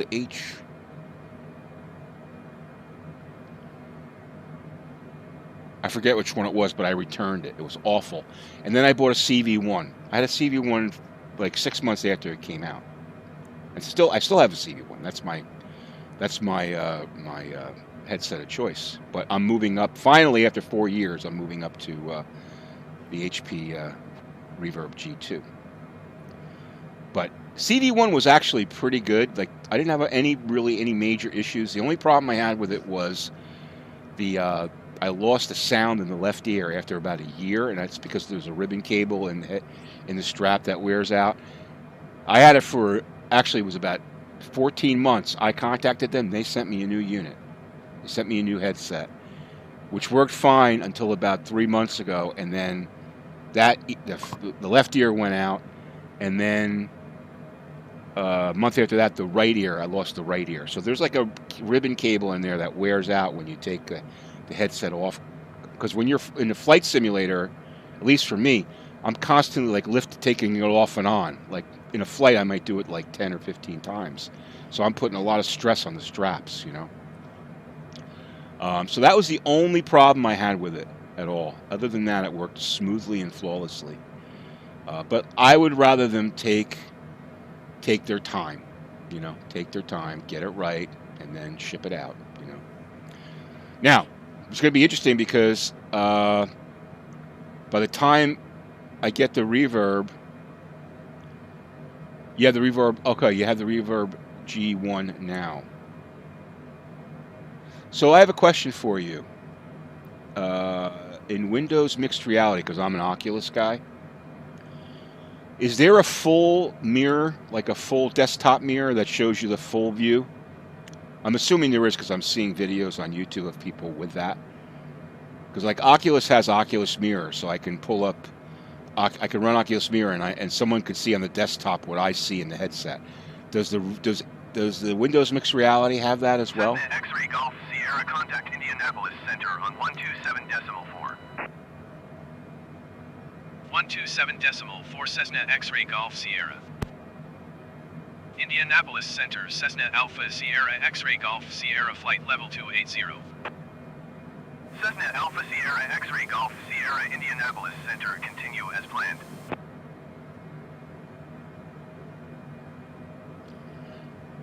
So Bob, you said if you thought the humor was bad, you can console yourself with the fact that typing it meant I smashed into a gated building after doing a difficult job of flying over. Oh, gotcha. Okay, yeah, I'm gonna have to get around that. I think there's a way to do it because I need to have like a full, for streaming. I gotta have a full view, show people a full view. I'm pretty sure there's a way to do it. I probably should just look it up. Because I see this guy MRTV on YouTube, who he's like one of the only ones. Him and Adam Savage are the only ones I've seen that have like a pre-production unit of the G2. He's got full screen, so there's got to be a way to do it, which is good. You're looking to figure out where to change the AGIS logo on the tail and something different. Well, you know you can. Oh, you can change the. Oh, you mean like the automatic livery? Like you can change that, or sorry, tail number. Like you can change that tail number. Yeah, I'm not sure. Like I said, I've given up on figuring out. It's so complicated, just this file structure, that I just gave up. I got better things to do than do that. I tell you what, though, that marketplace is starting to fill up with add-ons, though, isn't it? Isn't that interesting?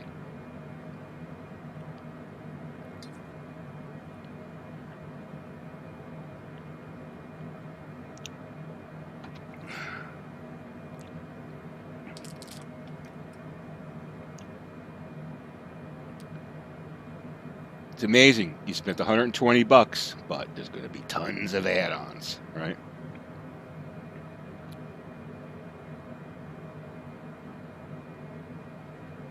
Has anybody flown that Carenado? It was a 182 add-on. I'm interested to know what how detailed it's Carenado. So, I mean, Carenado is known for eye candy, right? They're not known for accuracy. So I'm assuming it's probably a lot of eye candy. I'm not interested in that plane, but you know, it's the first. I think there's actually two now. There's another like a Cub-looking plane. I forget what it's called. There's like a plane that looks like a Cub, Piper Cub, that you can buy. I think it's like $10 or something.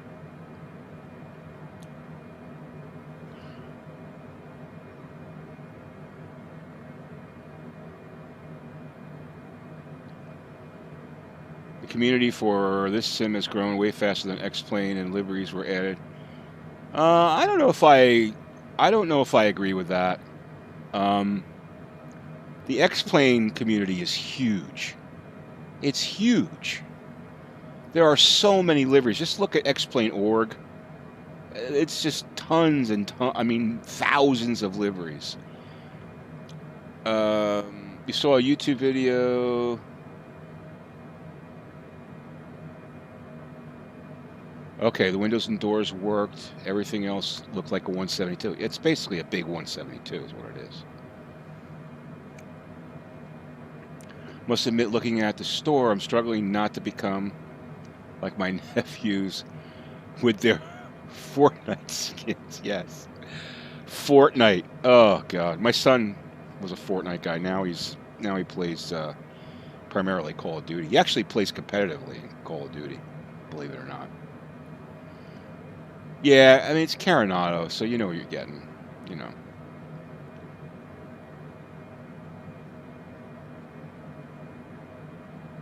Do I really need to fly this plane? Yeah. I mean, there's enough in the planes that come with it that, you know, to keep me happy for a long time.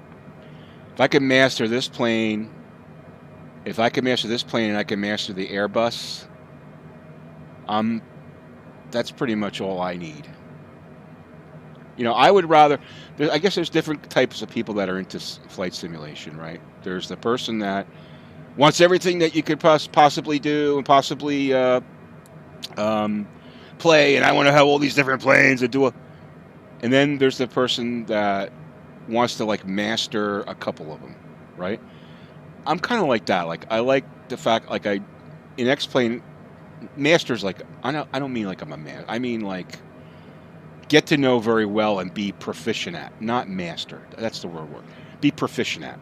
So I'm like proficient at the C-172, obviously. The SR-22, although Torque Sim has made that, there's things to learn there, but I'm pretty proficient with that. The Airbus DA62, yeah, proficient's better.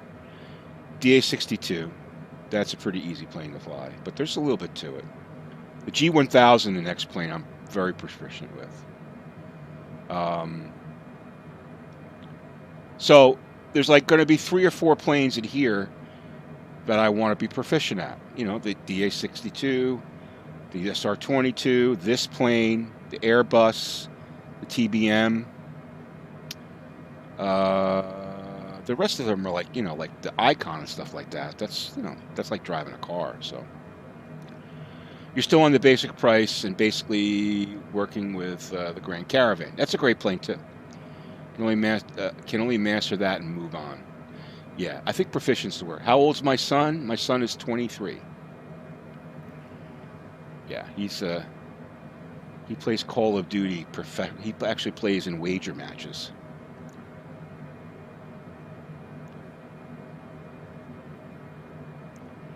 The plane on the middle screen is not on the line. Yeah, that's because their GPS is screwed up. That's one of the problems, right? If you look at that, let me just show you tracking. It's on the line there, but if I scroll in, I'm scrolling in, it shows it off the line, see?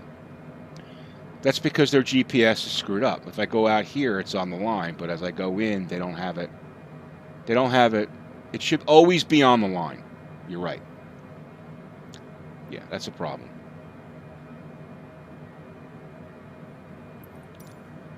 but it's a little problem compared to some of the other stuff. Cessna X-Ray Golf Sierra contact Indianapolis Center on 119.475. Like right there, I just gently took my feet Going off. to 119.475 Cessna X-Ray Golf Sierra. I had my feet on the rudders. Okay, you see? Indianapolis Center Cessna Alpha Hold on, let's Sierra finish these X-Ray guys Golf talking. Sierra flight level 280. Cessna Alpha Sierra X-Ray Golf Sierra Indianapolis Center continue as planned. All right. So Cessna X-Ray let me show you Golf this again. Sierra contact Washington Center on 134.4. All right, I'm gonna take my. I just. 134.4 for Cessna Come X-Ray Golf on. Sierra. Washington Center Cessna Alpha Sierra X-Ray Golf Sierra flight level 280. Cessna Alpha Sierra X-Ray Golf Sierra Washington Center continue as planned.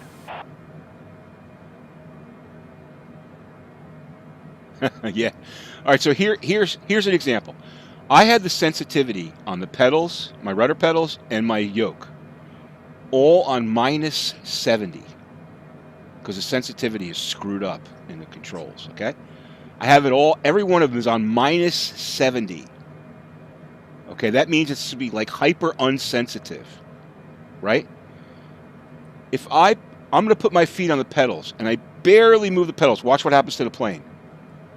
I barely moved the pedals, and the plane just did that. If I take them off, I can't even detect how I move them, and the plane moves. Stuff like that. It's stuff like that that needs to be fixed, you know? Because that could affect the, trajectory of the plane. Anyway. First world problems, right?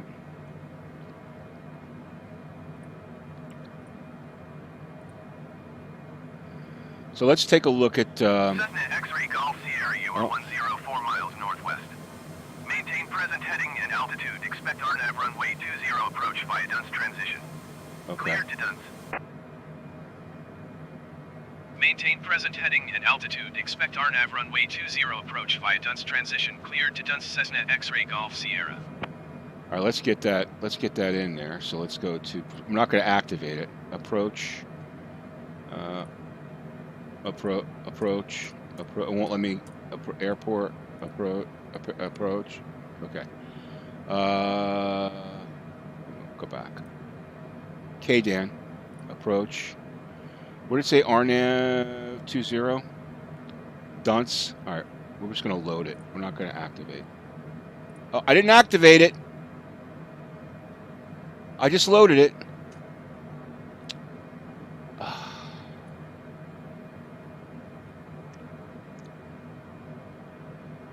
Well.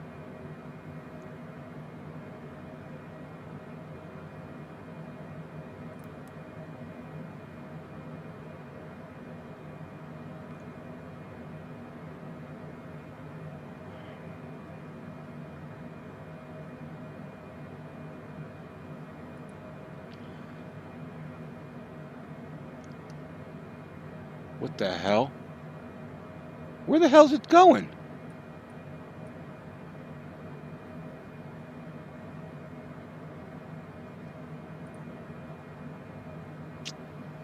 Where the hell is this plane going now?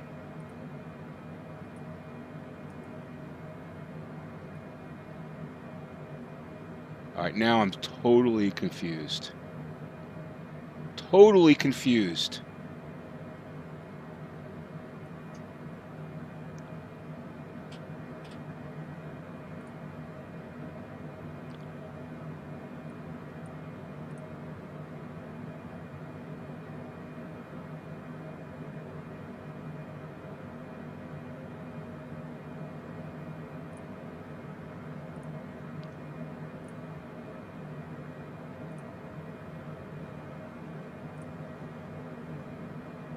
Cessna X-Ray Golf Sierra descend and maintain flight level 210. Descend and maintain flight level 210 Cessna X-Ray Golf Sierra. That was screwed up. What the hell? I don't even know what did I do X-Ray there? Golf Sierra descend and maintain 11,000 feet. Oh. Maintain 11,000 feet Cessna X-Ray Golf Sierra. Cessna X-Ray Golf Sierra contact Indianapolis Center on 119.475. 119.475 Cessna X-Ray Golf Sierra. Indianapolis Center Cessna Alpha Sierra X-Ray Golf Sierra is out of flight level 280 for 11,000 feet. Cessna Alpha Sierra X-Ray Golf Sierra Indianapolis Center continue to Dunce as planned. Cessna X-Ray Golf Sierra descend and maintain 5,000 feet. Descend and maintain 5,000 feet Cessna X-Ray Golf Sierra. Cessna X-Ray Golf Sierra contact Washington Center on 134.4. 134.4 for Cessna X-Ray Golf Sierra. Washington Center Cessna Alpha Sierra X-Ray Golf So it's Sierra turning around is at now. flight level 270 descending 5,000 feet. Cessna Alpha Sierra X-Ray Golf Sierra Washington Center continue to Dunce as planned. Cessna X-Ray Golf Sierra descend and maintain 3,600 feet. Okay, let me see what Descend happens and here. maintain 3,600 feet Cessna X-Ray Golf Sierra. Getting overloaded here. What did it say, 3,600?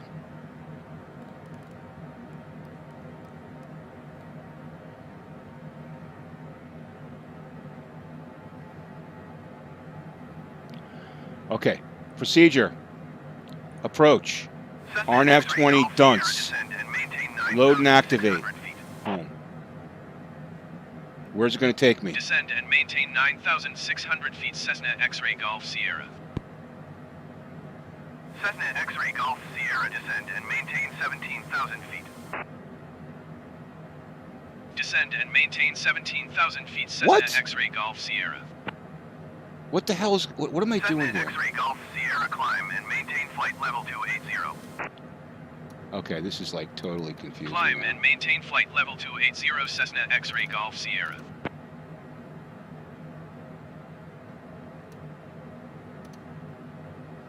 Why is it telling me to go up?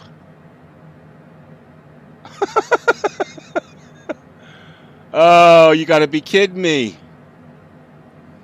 Well, it's got my procedure in there now. Where the hell's my plane?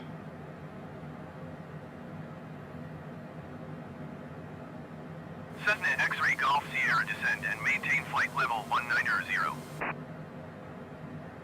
Descend and maintain flight level 190 Cessna X-Ray Golf Sierra. It's going to Dunce. Cessna X-Ray Golf I got it on Sierra nav. descend and maintain 9,000 feet. I don't know. Well, I really Descend don't and know what maintain this... 9,000 feet Cessna X-Ray Golf Sierra. I'm totally confused. Cessna X-Ray Golf Sierra descend and maintain 3,000 feet. I am totally Descend and confused. maintain 3,000 feet Cessna X-Ray Golf Sierra.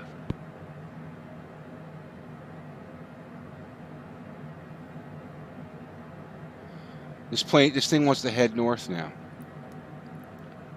It's heading north. It's not heading to the procedure.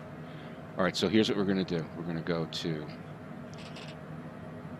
here. We're going to go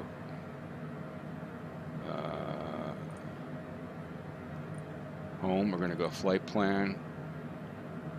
We're going to go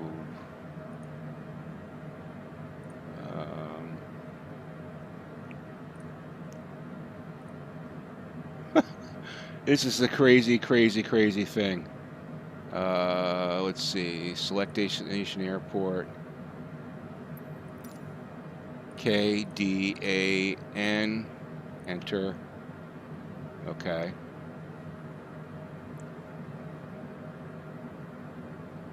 Cessna X-Ray Golf Sierra contact Indianapolis Center on 127.4. Okay, let me see what this is doing now. 127.4 for Cessna X-Ray Golf Sierra. Indianapolis Center Cessna Alpha Sierra X-Ray Golf Sierra is at flight level 180 descending 3,000 feet. Cessna Alpha Sierra X-Ray Golf Sierra Indianapolis Center continue to Dunce as planned. Altimeter 29.92. Now, see, I'm questioning whether it's something I did wrong. Sierra contact Indianapolis Center on 119.475. So if I enter HI 119.475 for Cessna X-Ray Golf Sierra. Indianapolis Center, Cessna Alpha Sierra X-Ray D-O, Golf Sierra is enter. at 16,500 feet, descending 3,000 feet. Boom. Cessna Alpha Sierra X-Ray Golf Sierra Indianapolis Alright, so Center. here's what I'm continue doing. to Dunce as planned. I'm Altimeter canceling this 29.9. friggin' IFR. Cessna X-Ray Golf Sierra, contact Washington Center on 134.4. 134.4 for Cessna X-Ray Golf Sierra. Washington Center, Cessna Alpha Sierra X-Ray Golf Sierra is out of 15,100 feet for 3,000 feet. Cessna Alpha Sierra X-Ray Golf Sierra, Washington Center, continue to Dunce as planned. Altimeter 29.92. Washington Center, Cessna X-Ray Golf Sierra would like to cancel IFR. Cessna X-Ray Golf Sierra IFR flight plan is canceled. Radar service terminated. Squawk 1200. Maintain VFR. All right, we'll get there Frequency ourselves. change approved. Yeah, dunce. I don't know. I thought I did everything. I just entered the friggin' approach, and it started taking me back to Toledo. In the meantime, how much fuel do we have here? All right, we're good on fuel.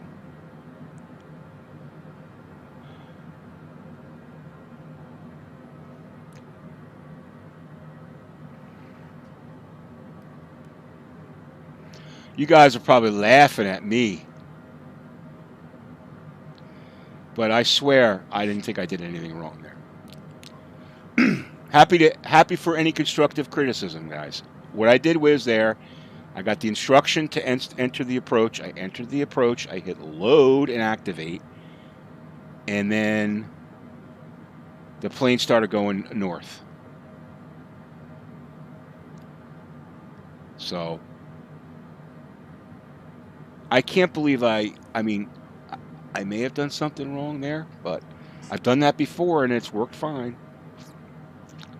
Anyway, so a little bit of critical thinking, and we went back to plan one, which was put in a waypoint that I know is going to get us there, which is EVGA. It's going to line us up with the runway. I had that pre-planned as a plan B, so that's why you have to have a plan B. And now we're going to get there, so no harm, no foul. And we don't need ATC anymore.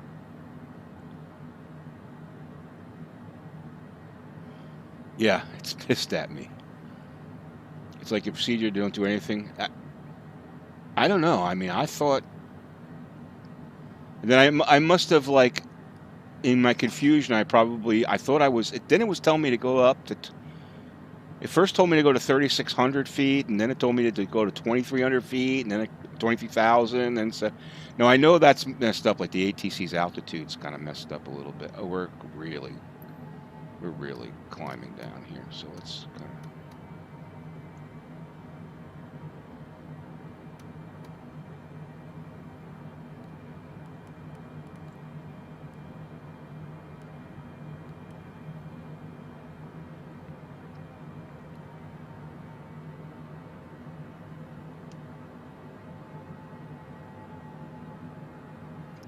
Autopilot.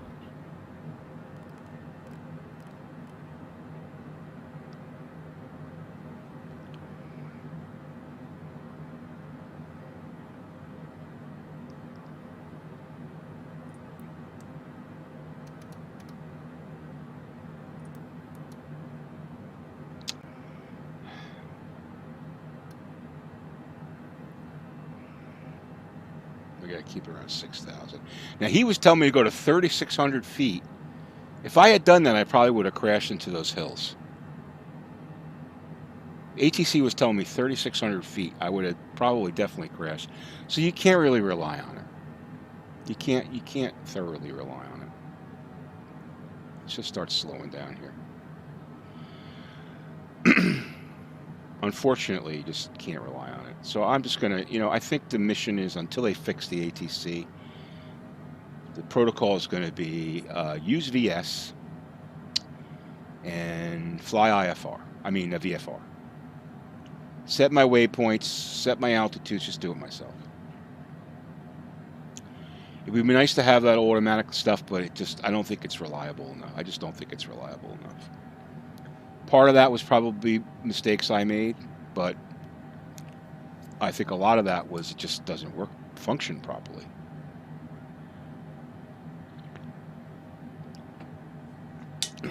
What do you think, guys? You guys are quiet. Are you eating your lunch or something?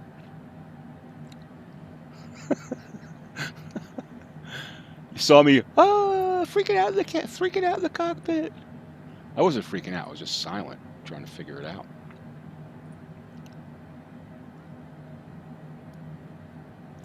All right, so I got emails from Michael and Goldrake. I'll send those out after we're done streaming here, okay? Did everybody go away? Got 21 people watching, so someone's got to be there. I know, Sly, you're there. Were you laughing at me? As I was, Scott, just got done watching your other videos. Thank you for your help with OnAir. Awesome. I was having issues until you watched the video. That's great, Scott. I'm glad to hear that. Yeah, the first one I did, the Getting Started, is really popular. That seems to be helping people out, which is good. I mean, I always found the best way to learn something is to watch someone else screw it up. Right? Like this. You're watching me screw this up. Although I think this is partially me, but I think it's mostly the ATC. And ATC is weird during arrivals and approaches. Was flying the 172. The ATC climb and maintain. Yeah. Yeah. Doesn't know your aircraft. Like it should know, like a single engine 172 that's got a top speed of like 120 knots isn't going to fly to 21,000. Doesn't have a pressurized cabin. Yeah, there's a few problems. Is OnAir worth it? I want to buy it a year or two. I like it. I think it's really cool, Tristan.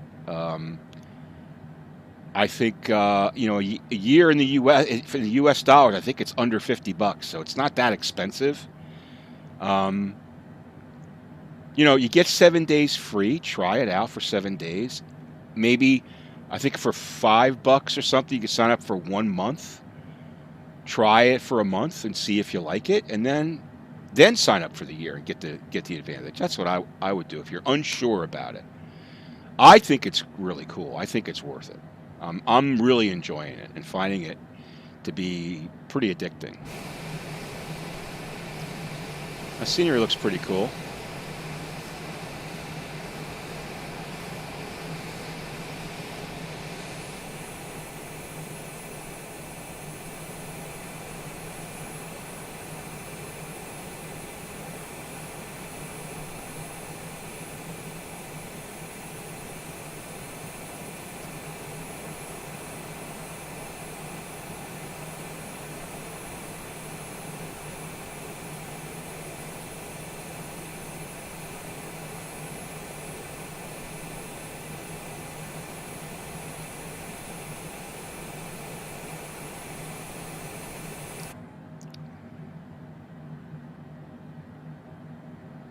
We're slowing down here.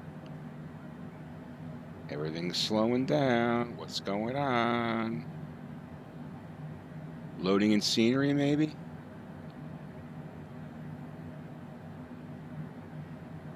Not sure. But it's going to have to speed up if I'm going to land this beast. That seems to be better. Yeah, I guess it was loading in or something. That's weird. We're in the clouds here. I love watching when it comes out of the clouds. It's cool.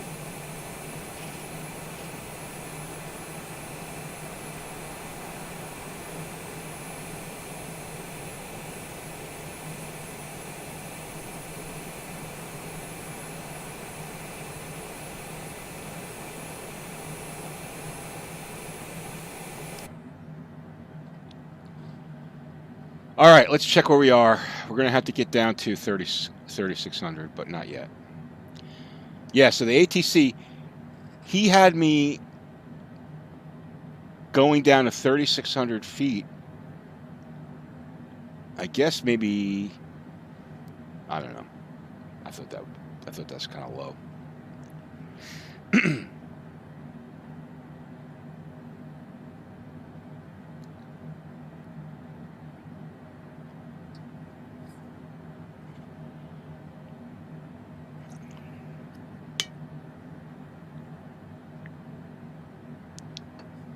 All right, hopefully we won't run out of fuel. Let's check it out. Hold on. 2:30, we're fine. We have 55 miles to go. We'll be there in 17 minutes. Back now that we're back on program. I'll tell you what, though, if you're going to fly these things in OnAir, make sure that you know the plane very well, because if the flight sim, if FS 2020 starts glitching out, like you see there, you're going to have to know how to recover. So like, make sure you know, like here, you got to know how to use a G5000 there, so you can, like what I did was I basically canceled the approach and entered a flight plan to get to Kdan with, and then I entered the waypoint for Javito, so we would line up with the runway. Because if you can't rely on the autopilot and you can't rely on the ATC, you got to have a backup plan, you know. Otherwise, you'll end up getting the black crash screen. So let me ask you about that. Do you think it was cool that Asobo designed it so that when you crash, you just see a black screen, like you don't see the actual crash? X-Plane, you see the crash. I think FSX, you saw the crash too. Why not show the crash? You know? Oh, they are, okay. I mean, it's a lot easier to show a. Hey, Kyber, how you doing? It's a lot easier to show a black screen, right? I was thinking about that. And from a programmer's perspective, you say, let's not show the crash. We'll just show a black screen. It's a lot easier. But I didn't know they were coming. That's good. I'm glad they're coming. Not that, you know, we should be crashing everything, and some will do that. I'll probably crash stuff just to see what it looks like. But I mean, a crash screen I think is good. Hoping it's a temporary because the game is still new. Yeah, it could be. Could be. Well, Kyber says it's coming, so.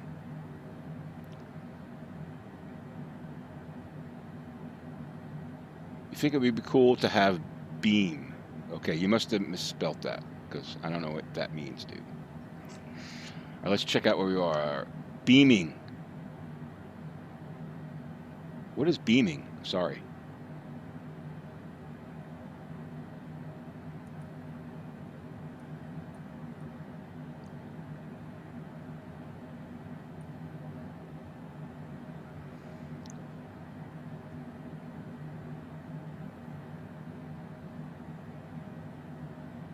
I don't know what BeamNG is.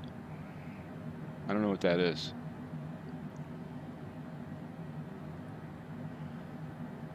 Am I showing my boomerisms? My boomerness?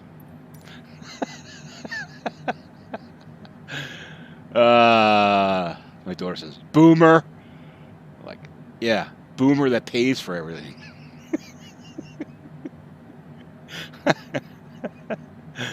Oh man, don't you love life? Let's see where we are here. All right, I think I can get down now. So let's get down to 4,000. That's the altitude I want to be at. Screw ATC. I'm flying VFR. I want to go down to 4,000. So we will take her down to 4K. It's a game that simulates crash physics. Oh, okay. I didn't know about that. Oh, I didn't know about that. Cool. Beam. All right, let's check that out. Thank you. All right, I need to get these pineapples. I think I'm carrying pineapples today from Toledo. The pineapples were, well, maybe it's, yeah, let's just say it's pineapples. Somehow they got rerouted from Hawaii to Toledo, and now we're bringing them to Danville, North Carolina. Is that where it is? North Carolina? Danville. Yeah, it looks to be North Carolina. Danville Regional Airport. Danville Regional Airport in Virginia. Danville, Virginia. Okay, got that. Had that screwed up. Danville Regional Airport in Virginia. Beam NG. All right, I have to check that out. How we doing here? All right, good. I think Javito gives us that waypoint gives us. Let's see how much. Let's see how much. Or Javito gives us an 11-mile approach, so that's plenty to get set up. Okay, this is where we're going. This is the mount. I guess the Appalachians Mountains, and this is the South Carolina shore. So this is like Hilton Head and stuff is over here. There's New Jersey. There's Delaware. This is Virginia, right there. That's Southern Virginia, probably. That's where we're heading. 2 flights today, 120K worth of, or 110K worth of on-air money, which is cool. Once you get the livery uploaded, we should fly together with the new livery. Oh yeah, that'd be cool.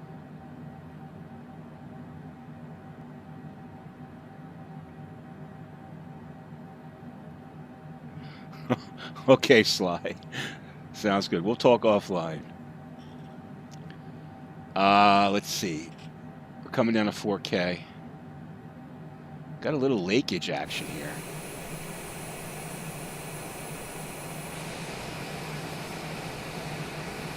See that load? Now, when you go on the outside view, your GPU starts chugging. See it chugging. Chug, chug, chug, chug, chug, chug, chug. It's got to load all that scenery in from Azure, from the cloud. Chug, chug, chug, chug, chug, chug, chug. And then all of a sudden, it'll get everything loaded, and then it'll smooth out usually. Let's see. Chug, chug, chug. Chug, chug. Chug. Still chug.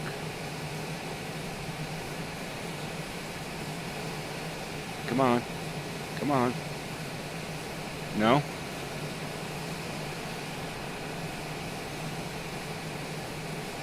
Yeah. Their cache doesn't work. What do you see? Sometimes when you land and the airport, even though like you're heading towards that airport and you're like a mile from that airport, so it should tell software, load of the airport. Doesn't matter. You get over like the gate, the fence, you're about 500 feet from the threshold. Stagger, stagger, stagger, stagger, stutter, stutter, stutter, stutter. Loading the airport scenery. Get it loaded sooner. Sorry. First world problems. Yeah, it's like it's constipated. Exactly. It's just the challenge of having cloud-based scenery. It's not an easy problem to solve, right? There's compression, there's decompression, or I'm not sure what compression algorithms they're using, but it's got to be like a real-time compression algorithm. So, you know, it's a real problem. It's a real problem to solve. Challenge is a better word. Half full word would be challenge. All right, let's see what we got here. We're just getting close to Javito. We're almost home. How much gas? 195 gallons. All right, we're going to make it there. We burned a lot, but we're going to make it. I'm going to take my feet off the pedals. Let's see what happens. See? I just barely touched the pedals. And the plane goes like, and the passengers go, oh, man.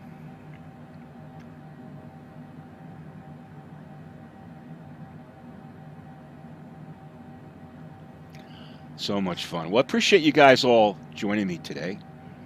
Congratulations to Michael and Gold Drake on winning the 1-month subscription. We'll be giving more away. I've got some more to give away, so next time we stream on air, episode 6, make sure you join in, and we'll be giving away a couple more. subscriptions. So you guys can test it out. But you can go there and test it out for a week free trial. Anyway, yeah, let me just show you. Let me just put the website in the chat here. OnAir. The folks are nice enough to sponsor it. The least I could do is give you the website. There's the website. Check it out. Okay. I'll show you right here. Boomericious. Yeah, exactly. There's the website. I have a little short video on how it is. It's free trial. Okay, get the manual, all the information. Very nice website. This is cool. The paint. We'll look at our skill points before I sign off, but that's the website. Check that out.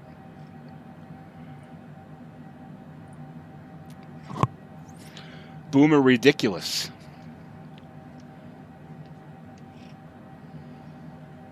I just laugh.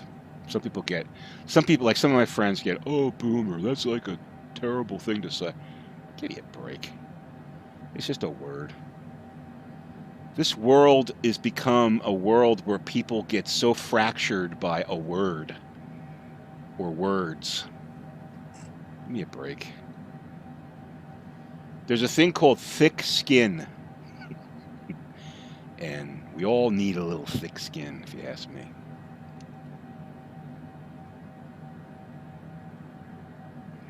I actually use a CH Products yoke, which has the throttle built in.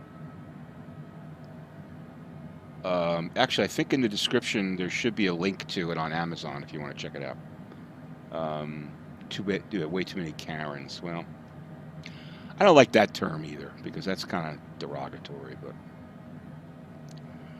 I think it's more like two things. Let's stop like making labels for people. Okay, number one, that's like a bad practice to make labels for people. Number two, let's stop being offended by words. You know? I think those would be two good things for the world to practice. Let's stop labeling people and let's stop being offended by words. You know?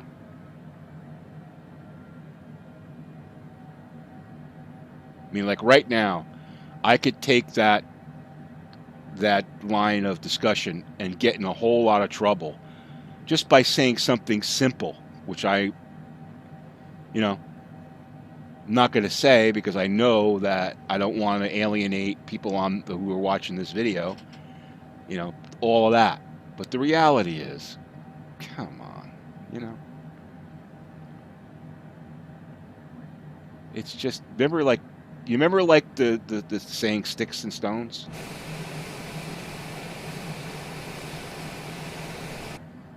Sticks and stones is a good one. That's what we should. There's two sayings that I think are really important in life. My opinion, just telling you my opinion, okay? Sticks and stones may break my bones, but names will never hurt me. Number one. And number two is treat people the way you want to be treated. Those two things. If you're comfortable with those two philosophies, you'll get a long way in life.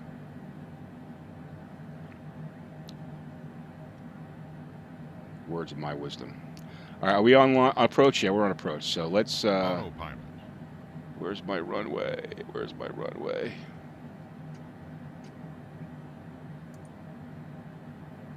There's my runway. All right, we're finally getting home. Slowing the plane down.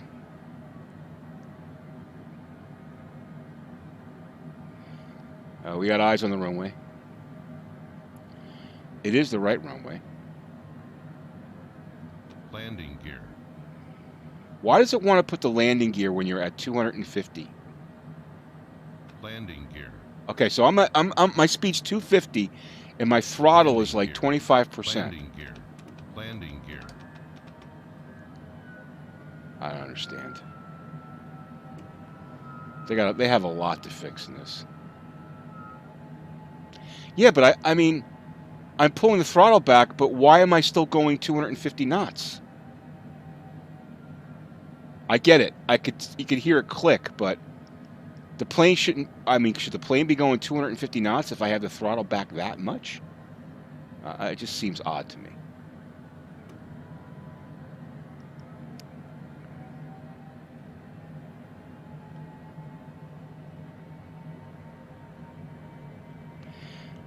Okay, like when you put it, I get that. But I had it in idle for about a minute, and the plane was still going at two. The plane was flying level. The throttle was at idle, and the plane was doing 250 knots. That doesn't make any sense. Does that make? I mean, am I wrong there, or does that like weird? You're flying level, throttle's at idle, and the plane is going at 250. That shouldn't happen.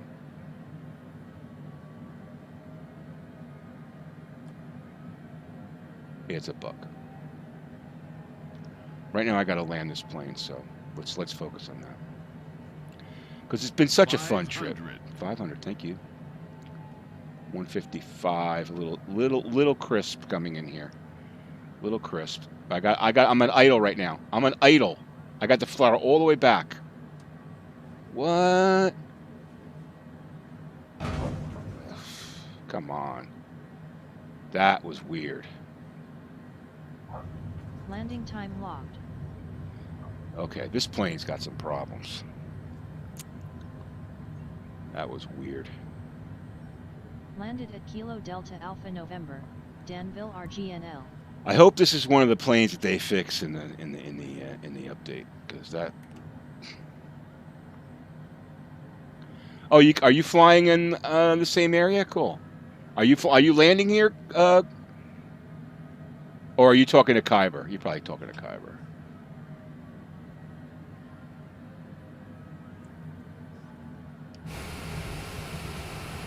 Oh, me? Cool. Are you going to land at Danville? Because I'll get out and watch you land.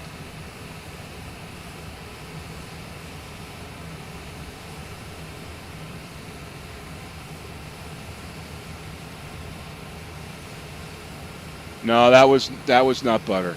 No. Okay, you're heading away. Okay, cool. That's pretty cool when you can see somebody else. That's pretty awesome.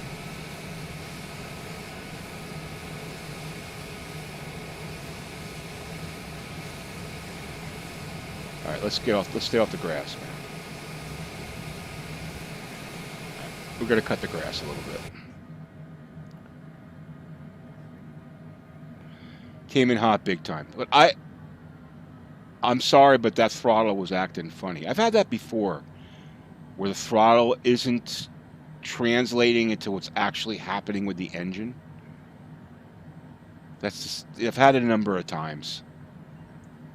It's not reliable. Oh, cool. Nice, nice.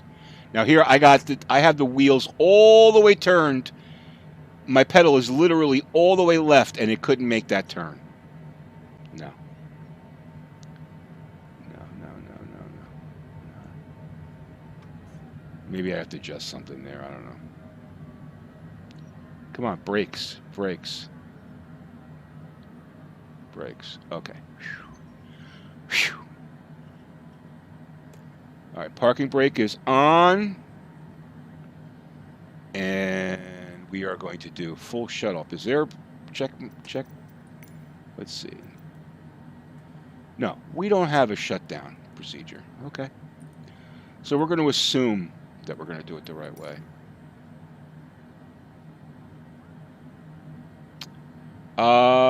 So we're going to go here.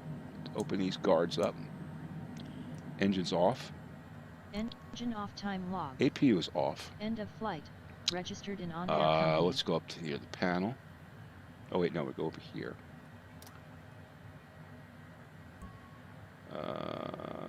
Hold on, let's do it this way. Notice how I didn't need the de-icer? Let's see. You know what, screw it. I'm not doing this. All right. If there was a procedure, I would do it, but there's no checklist, so I'm not doing it. All right, okay. We finished our trip. Go to the dashboard and see how much money we have. How much money we have. 189K. Excellent. Well, 179 in value. And by the way, we got 53K we'll get back when we return this plane, if we ever do. So, looking pretty good. Goal's $250,000, and then from $250,000 we can go higher. But let's just see. Not that I'm going to do it right now, but I want to see what jobs are available here. Ooh, that's aircraft data. That's not what I wanted.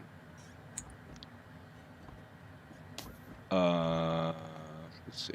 Usually it has it there. I don't know why.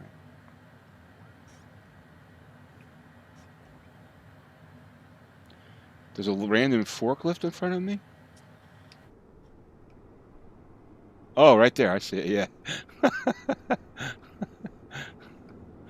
Yeah, right there. Yeah. Oh, crap. Oh, I can't. Anyway.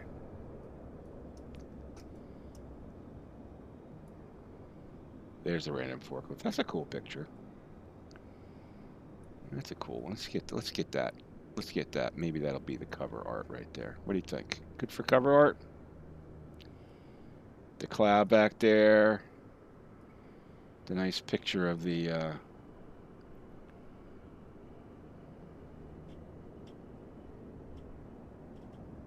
yeah, we'll go with that one. That's a nice one. I like that. Rolling in the dough. That's right. Rolling in the dough. Oh, there he goes. What is it? Let's see what he does. Let's see what he does. Check him out. He's off, man. Check him out. Where the hell is he going? See you, dude. All right, guys. Well, oh, I just closed that. I appreciate you guys checking out the stream today. Thank you very much for all the comments and all the help. I learned a lot, as I usually do. Hope you guys learned something, too. That's what these are about. Like, learning kind of like a new sim and learning a new game world. That's what this is all kind of about, you know? And, yeah, so thanks for the subscriptions. If you guys hit the subscribe button, you know, that's awesome. If you haven't, please do. Travis, thank you for joining the channel. I appreciate that. You can join for $1.99 a month and you get a bunch of emojis. I'm planning on adding some more levels with some more content, behind the scenes stuff like that. So, but we're going to get there. But I appreciate the support. It really does help out a lot. And hit that like button or hit the dislike button, whichever you like. If you don't like it, then hit the dislike, but I hope you hit the like button. And hit the subscription, the notification bell, and we'll be back Tuesday, maybe tomorrow. I may stream tomorrow. We'll see, like a random stream tomorrow night or something. But definitely back Tuesday night, 8 p.m. Eastern. Not sure what we'll do yet. But again, thanks for watching, guys. Have a great Saturday, and we'll talk to you guys soon. Take care.